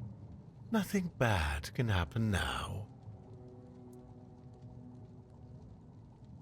Ah, yes, that makes sense. I can see it now. And he sent you to me. How unexpected. But honestly, I'm not worthy. And I don't think I ever will be. What use is a scatterbrained pseudo-druid who's been abandoned by Mother Nature? I'd just get in the way. Or worse, I'd put everyone in danger. The maggot inside me is still strong, I know it. That's why I have to stay here. To protect others from its influence. Tell Yvain I'm sorry. I'm honored he thought of me, but I can't join this expedition.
You found her, didn't you?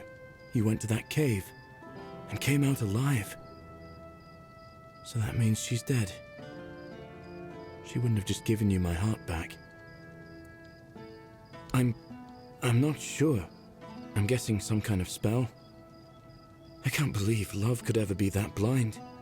Sweet All-Mother, I'm embarrassed just thinking about it. She was a monster, as you know. A beautiful one, but only on the surface. I can't believe it's over. Oh, and I didn't have a chance to express my gratitude. Although, an apology might be more fitting. You risked your life for me. That's more than I could ever ask of anyone. Even someone dear to me. So, thank you. What brings you here? You're just in time. The forge is ready. In my eyes, she never looked like a monster. I remember following her to that cursed place. When we were close, she touched my heart. I felt a great pain. And then I saw what she really was. I got scared, grabbed something heavy. I managed to get away, but inside I felt emptiness. Each morning after that, the burning of my wound grew more intense. He seems stern, but he's a good, hard-working man. This time, though, it's personal. As soon as I was sure I could swing the hammer twice, I got straight to work. I'm forging a new heart. I know I've only just gotten back the one that beats in my chest, but I can feel there's something wrong with it. It's weaker. I am weaker and unsteady. It's easier for me to grow impatient and angry. More things seem to cut me deeper. I feel like my heart is poisoned. It hasn't been easy for him. His entire world has begun to change around him. You've seen what they did to the trees near Cuanacht. For some reason, it pains Urfia no end. Even before I got sick, the Camelotians had commissioned a lot of work from us. I think he feels partially responsible for what's been happening around here. The Menhir in Cuanacht is dying. The nights have become even more dangerous. People say the weirdness is creeping closer. Perhaps the Camelotians have a point. It is difficult for me to say anything more. I just want to do my job the best I can. So far, all my attempts have failed. None of those hearts had the spark a forged replacement ought to have. They were far too weak to beat in a blacksmith's chest. There's a legend about the Stone Wardens. It tells that they could forge a heart stronger than any other. A heart that could make a man invincible. Sadly, I don't know much more than that. Right now, I'm just banging my head against the wall.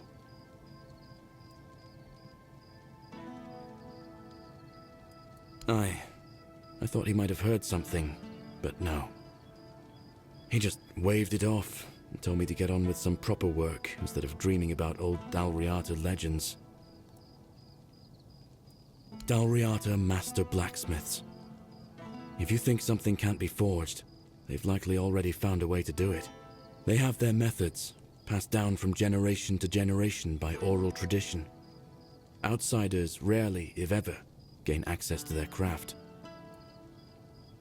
Well, since the Stone Wardens are all Dalriata, my hands are tied. Vrel is the only person from the tribes that I know. A Dalriata selling books. And that's something, isn't it? I was planning to ask her about the legends myself, but maybe you could do it for me? Urfia will clobber me with his hammer if I shirk my work again. Thank you. I hope Vrel will be able to tell us more. Aye, I've got work to do.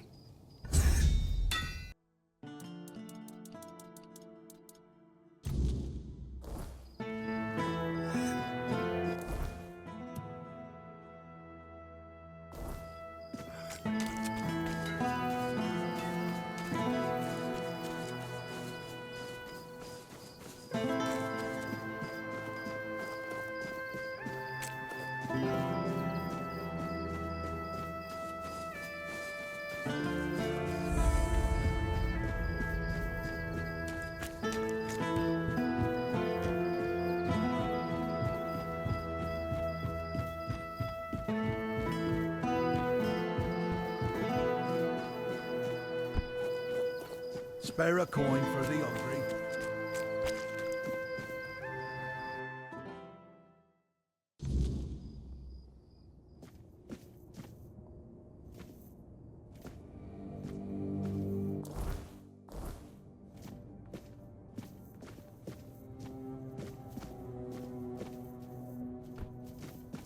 Welcome to Vrel's bookshop. No reading without buying. And if you're here for porn, kindly leave before you start. Aye. Look, I don't begrudge anybody their reading habits. Each to their own. But some things should be kept private. Aye. Not only can I read, I can even make recommendations. Imagine that. So, if you have a joke to tell, don't bother. I'm pretty sure I've heard them all. Perhaps it is. But you'd think that so-called civilized people would accept it with more grace. Hearing the same crude comments over and over again makes me feel like I've never left the training grounds. Then there are the braver ones who tell me I'm not welcome here. Hell, it's just like talking to my sister. They all have more in common than they think, although mostly it's just prejudice.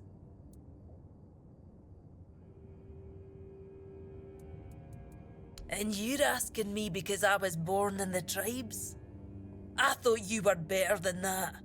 I have nothing to tell you. Those are legends of the Ulfr, and my people never got along with them. But I think I have some books about the Stone Wardens. Feel free to read and educate yourself on your own.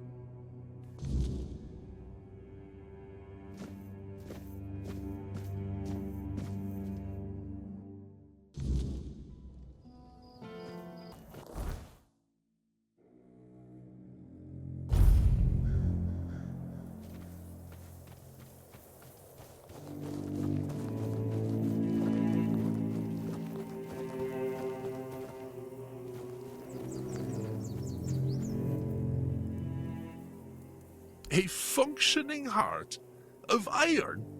Wouldn't an iron head be more useful to you? Because yours clearly isn't working if you're spouting this kind of bullshit. No, I'm a damn good blacksmith. You know what I'm not? A fucking wizard. I can forge you a hand or a leg. Hell, I could forge you an iron arse if you want. But a working heart? How the hell is iron supposed to pump blood, huh?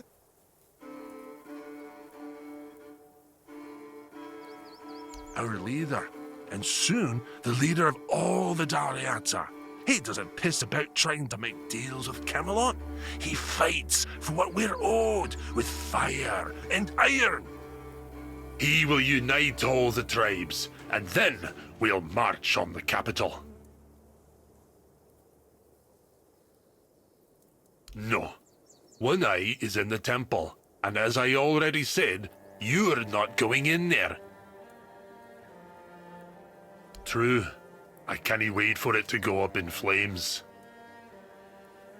Right now, most of them have their heads stuck up their own arses. Even Ulfr, my own clan. It's sad to watch how they stay in their honor, but eventually they'll wake up. There's no other way. It'd be best if Darvhanner backed One Eye. then most of the Dalriata would follow. The leader of the Stone Wardens. Do you know anything about the tribes? Mater, bless me, for I will sin. Yes, the Stone Wardens, masters of working with weird stone and weird steel, the toughest materials on the damn island. As you can guess, I'm one of them. Or at least, I was until I started following One Eye. You'll find Dalriata from all clans there, though most of them are Ulfrites, of course.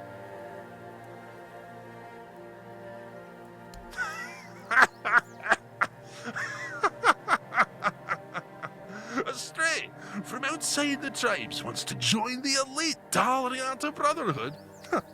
I'll be shitting diamonds before that happens. You've got to know how to work with ancient magical materials, and the only ones who can teach you are the Dalriata Master Craftsmen. And to even get that far, you need to become a friend of the tribes, which means doing things that would make any Riata jealous. But hey, if you manage it, I'll forge you a nice brooch so you can visit Darvander without getting an axe lodged in your arse. You're only saying that because you don't know shite. Do you have any idea how weird stone and weird steel are shaped? You've got to strike the stone or metal in a way that makes them sing a special song they've remembered for centuries. Learning that takes years, and it's one of the most respected Dalriata traditions. But hey, if you want to give it a shot, go ahead.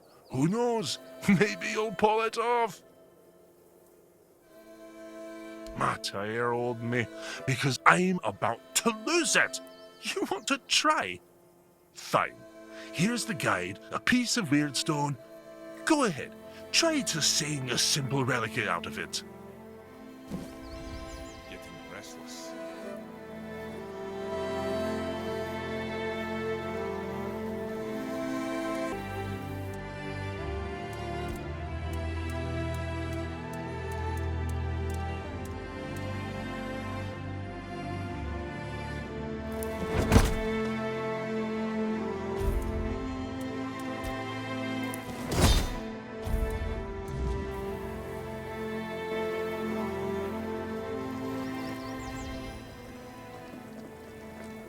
Damn.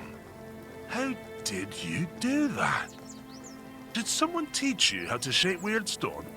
Oh, or do you have $4 blood in you or something? I mean, sure, the craftsmanship is rough and there's a lot that could be improved, but damn. I've got to admit, I didn't expect you to pull it off. Didn't think it was possible without learning the Dalriata rituals. If you really want to join the Stone Wardens, I've got good news and bad news.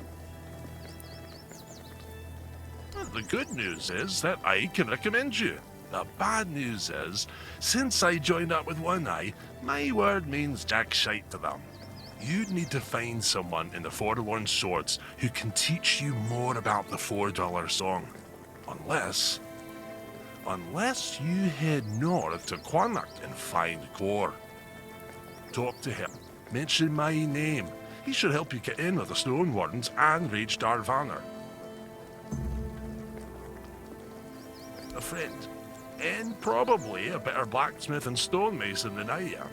But if you tell him I said that, I'll rip your tongue out. He didn't join up with One Eye because he's never cared about anything but his craft. But that's why he's still at the Stone Wardens and can help you get in.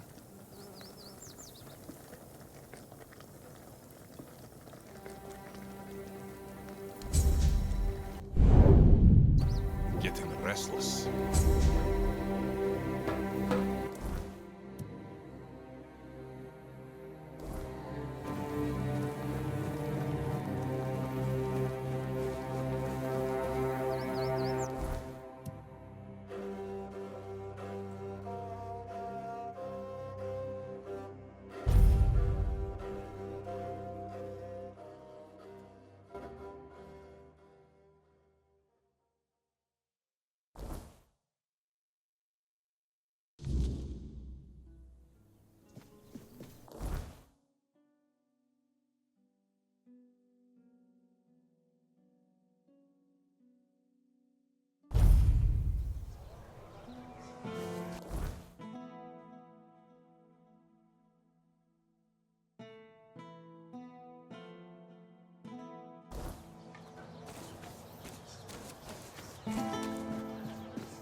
company.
Oh?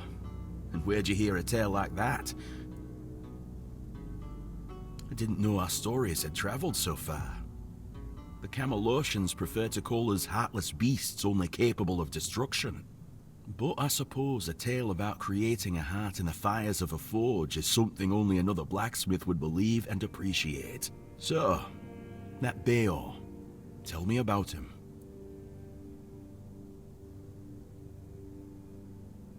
Aye, that's the way of it. A heart given to those creatures is never whole when it returns. If it returns at all, they drain every joy, every spark, leaving what's left little more than a brittle husk. I'm sorry your friend bears that burden. He used iron, didn't he? Iron's too brittle. Steel's no better. It's cold, lifeless. To forge a heart, you need metal that is alive. You need a metal that will sing as your heart sings when you see the smile of a loved one. Twice. Once for a man whose wife's heart had been frozen by an ice weaver. He feared it would shatter, so I made her a new one. The other, well, it beats in my beloved's chest as his beats in mine. Both forged in the same fire, bound to the forge as much as to each other. Aye, it's the only metal fit for such a task. But weird steel alone isn't enough. It must be woven with ethereal cobwebs, threads that will give the heart its strength. Bring me those and I'll forge the heart. After that, it will need to be filled. But that task will fall to you. No, not every Dalreader you meet outside the Forlorn Swords follows that runt. They've always kept peace with the people of Cuanacht. Yvain still honours the old treaties. But with those Camelot dogs milling about, it's not as safe here for us as it once was. Better to stay out of sight. Oh, you've met all of us, have you? They're a friendly Dalreader, just like they're a non-reader who aren't so small-minded. Or so I hope. I invited you to our fire, not into our business. We mean no harm to anyone here. That's all you need to know. He did? About what? And how's that old dog doing? Still following one eye around, or has he finally grown out of that? I don't. It's not the Stone Warden's place to meddle in others' foolish wars. By the anvil, where else? Making weird stones sing the lost songs of Avalon. The wardens in our name isn't there just to make it fancier. We're here to guard a craft that's slipping closer to being forgotten. The fewer of us there are, the more it fades. No human ambition is worth losing what we're trying to preserve. You? Did he get hit in the head with his own hammer? He'd be the last one to let an outsider even think about joining us, unless you've impressed him somehow. Sir, go on. What did you do?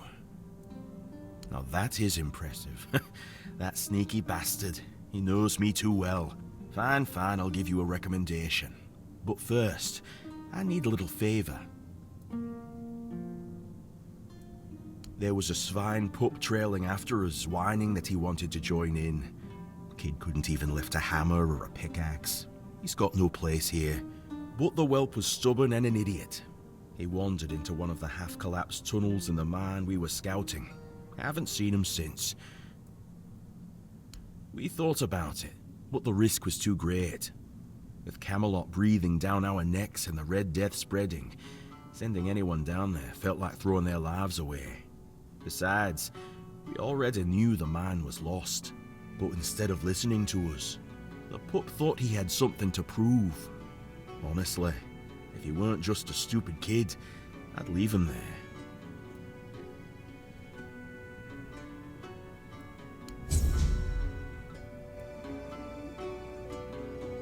Good. Give me a moment to find the right song. I haven't lost my touch.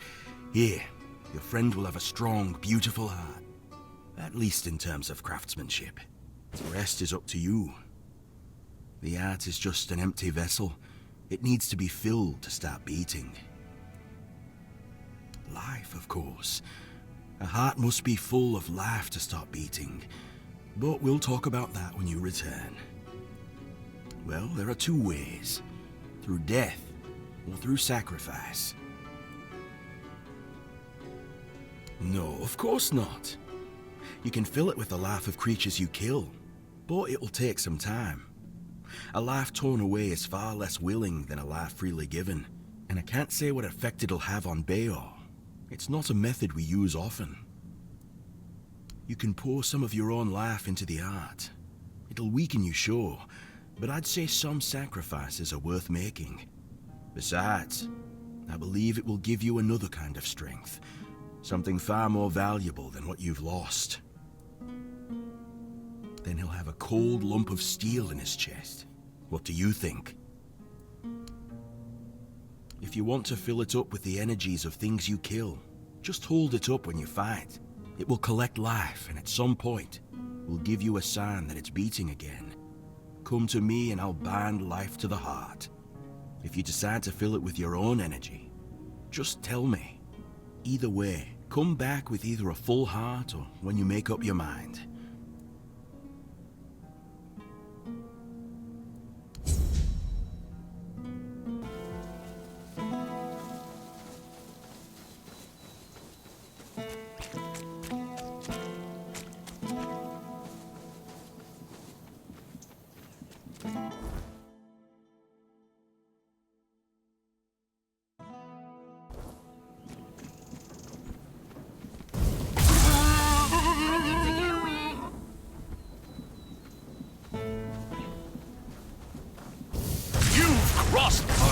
Stop where you are! Seems we have something to settle. You... Huh? That was easier than I thought. Now go away.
so you've chosen to wrangle unwilling lives and cram them inside.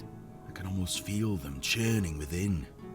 I'm curious to see what will come of it. Here. This is no peaceful heart. I hope your friend is strong enough to tame it. It was a pleasure. Give Bayor my regards. I hope his new heart brings him happiness.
You're just in time. The forge is ready. What? That's amazing. What materials did he use? What else was needed? Did he tell you how to make it? Oh my. I have so many questions. But those can wait. First things first. For this, I will need your help, my friend. Once more, as always. So, shall we begin?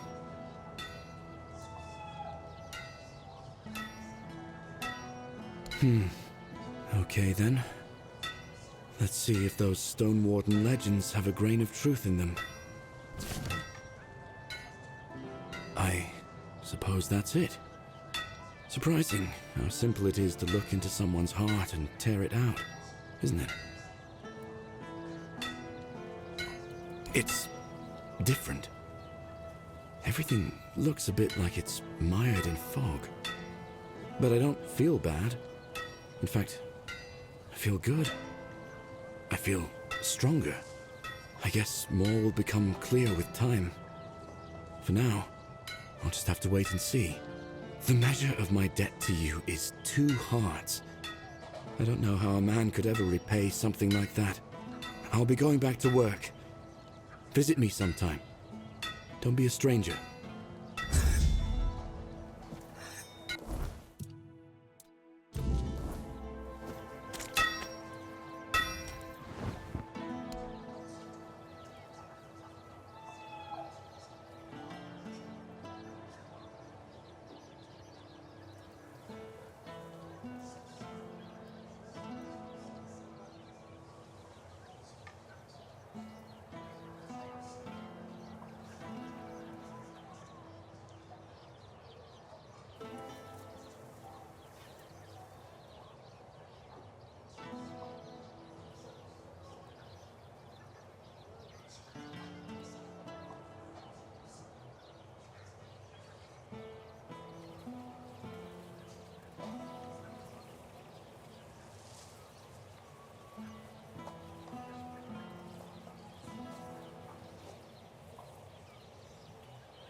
The less attention, the better.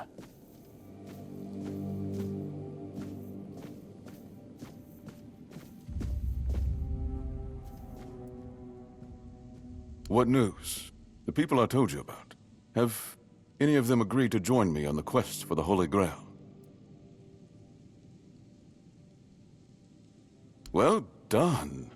Naturally, I would have preferred to bring them all, but 2 will make fine company. Perhaps along the way, we'll meet others willing to lend us their skills. After all, I can hardly believe you're the only one bold enough to roam the world in search for adventure. You've done me a great favor, so allow me to repay you. Before I depart, know this. You brought change to Cuanacht and earned my deepest gratitude. Let my repayment be the blessing my lineage received from King Arthur himself.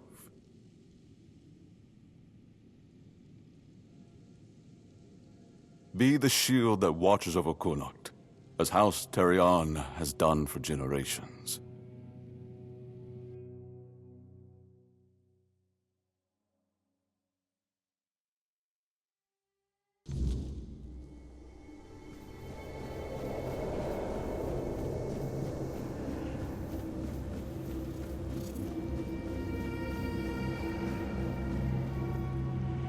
I am his oath, the weight of duty that shields the faithful.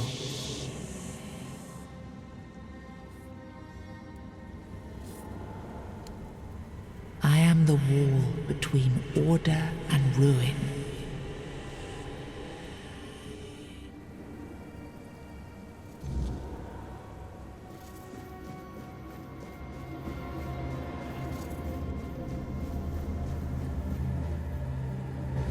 You can't just allow for things like that to happen. Not ever again. Not when the kingdom is beginning to find its way. You're the king, and that comes with a whole lot more responsibility. You can't let people like Merlin do what they want, even if their intentions are pure. You must see the danger now!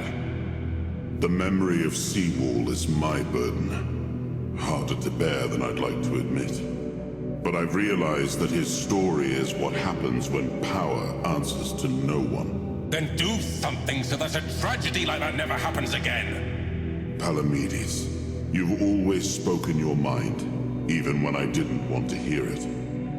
You've stood beside me through the darkest days and fought not for glory, but for Avalon and its people. I have done only what I believe was right, nothing more. Yes, and that made me realize that Merlin was wrong. The legacy I leave won't endure through the legend of a single man, whether it's me or anyone else. I decided to give my sword to the Horns of the South, to bind them not to me, but to the people. But Avalon needs more than that. It needs structures, memory, and resistance to corruption. It needs the foundation of something greater than any one of us. A shield? Yes. One to guard Avalon, even from itself. You've proven yourself time and again, so my shield is yours, Palamedes. Not just to wield, but to become. Let your bloodline anchor what my reign could not. And you believe I am worthy of such a responsibility? I will not fail you, my king. Don't carry this burden for me, Palamedes. You never have.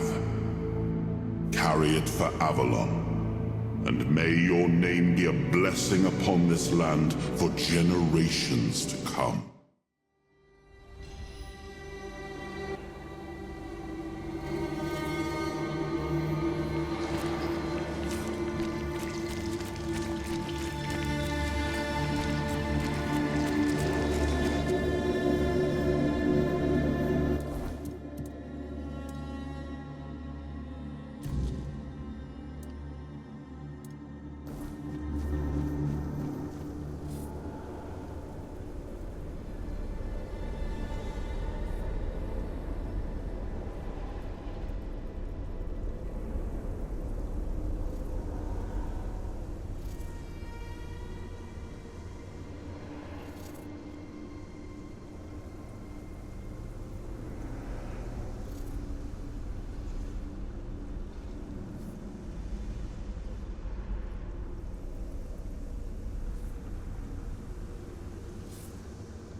Just keep your head down. You startled me.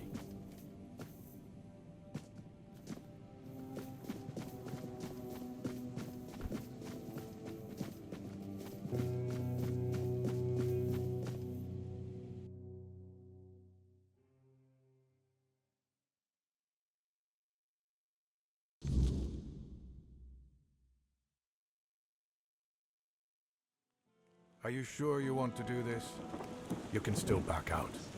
Camelot will surely forgive you for this insubordination. I have no other choice. I will either return with the Grail or die in the attempt. Nothing can change my mind. Fine. Do as you will. I'll gladly hear people's reactions to their own lord abandoning them, especially now, when all hope is fading along with the Menhir. Don't say I didn't warn you. Look who woke up. You're a bit late, though. You missed the show. Our Lord gave a rousing speech to his subjects explaining why he's going to leave them in these dire times. I'll leave you two. I need to start cleaning up the mess you made, Yvain. And before I forget, some shady-looking character was looking for you. Didn't tell me his name, but said you're old friends. Said he'll wait nearby. Greetings, friend of our house. What may I do for you today? Really? I hope he supports my decision to embark on a quest for the Holy Grail. Although, in truth, it doesn't really matter. I made my decision, and I'll stand by it. Whether my noble ancestor approves or not. Well, and now you are the shield of my people. I trust you will ensure that his blessing is not squandered. House Terion ends with me. Lady Maeve was never granted the chance to give me an heir. And I couldn't bring myself to take another wife or continue the lineage while the world I knew crumbled around me. But your words are kind. The story of my family began in glory, and in glory, it will end. As soon as the necessary preparations are complete, with any luck, it won't take much longer. Ansem will assume my duties in my absence. He is my most trusted man, and he is respected by the people. For now, he's assisting me in gathering supplies. I do not know when or if I will return. Cuanacht and its people must be ready for either eventuality. I cannot say for certain, but I have faith that Ansem will manage. Truth be told, he's been the one keeping things in order for quite some time now. Since Maeve's passing, I've been all too aware of how much I've neglected my responsibilities. Camelot will keep the peace in my stead, and I can only hope that the people of Cuanacht will come to trust Denholm and his men. We may not agree on every matter, but I cannot deny Denholm's honor. When I return, it will have to be enough. And so, I thank you once more. House Terion is... no, wait.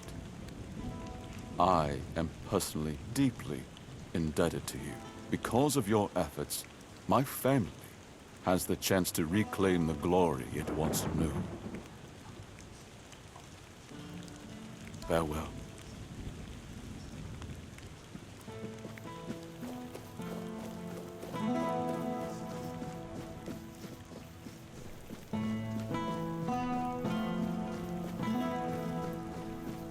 Well, well. Look at you. Moving along nicely, aren't we? You're piecing him back together faster than I expected. We're getting closer to the end. And since you've proven yourself so capable, maybe it's time. You should have enough power now to enter his mansion. Here, go to this place and see if the door opens for you. No. If you want to know the truth about the man pulling the strings, it's time you took a look behind the curtain. It's the house of someone I once called my employer, Orin. The same one whose plans got you out of the island asylum. I don't know. We stopped seeing eye to eye on certain things, and our relationship soured. No, not really. There's one last piece of Arthur's soul waiting for you. The third artifact. His crown, this time. You'll find it deep in the Forlorn Swords, in the capital city of Dalriata. Meet with Gerfan. He'll either attack you on sight, or explain everything patiently, depending on how he feels about... Oh, you'll see for yourself. How would I know? I'd say going into Dalriata territory is a surprise all on its own. But don't worry, they've got bigger problems at the moment than you sneaking off with their sacred helmet. Once you're done, meet me at the Charred Conclave. That's where we'll finish this, one way or another.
This message means Caradog has fulfilled his task, and the wheel of destiny has begun to turn.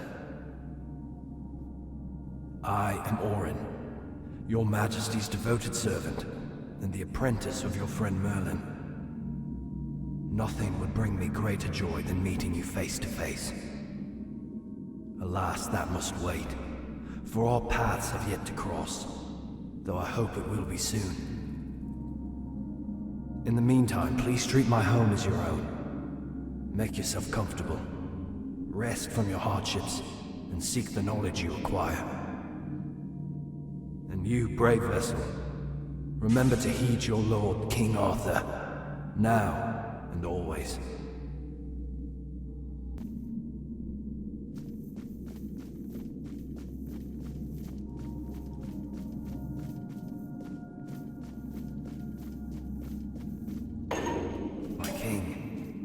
I understand that what Merlin and I have done was against the laws of nature. I know how many brave knights there are, but the sacrifice was not in vain. With you here, Avalon has a chance to become a true paradise. And now, I believe I've found the way to make it happen.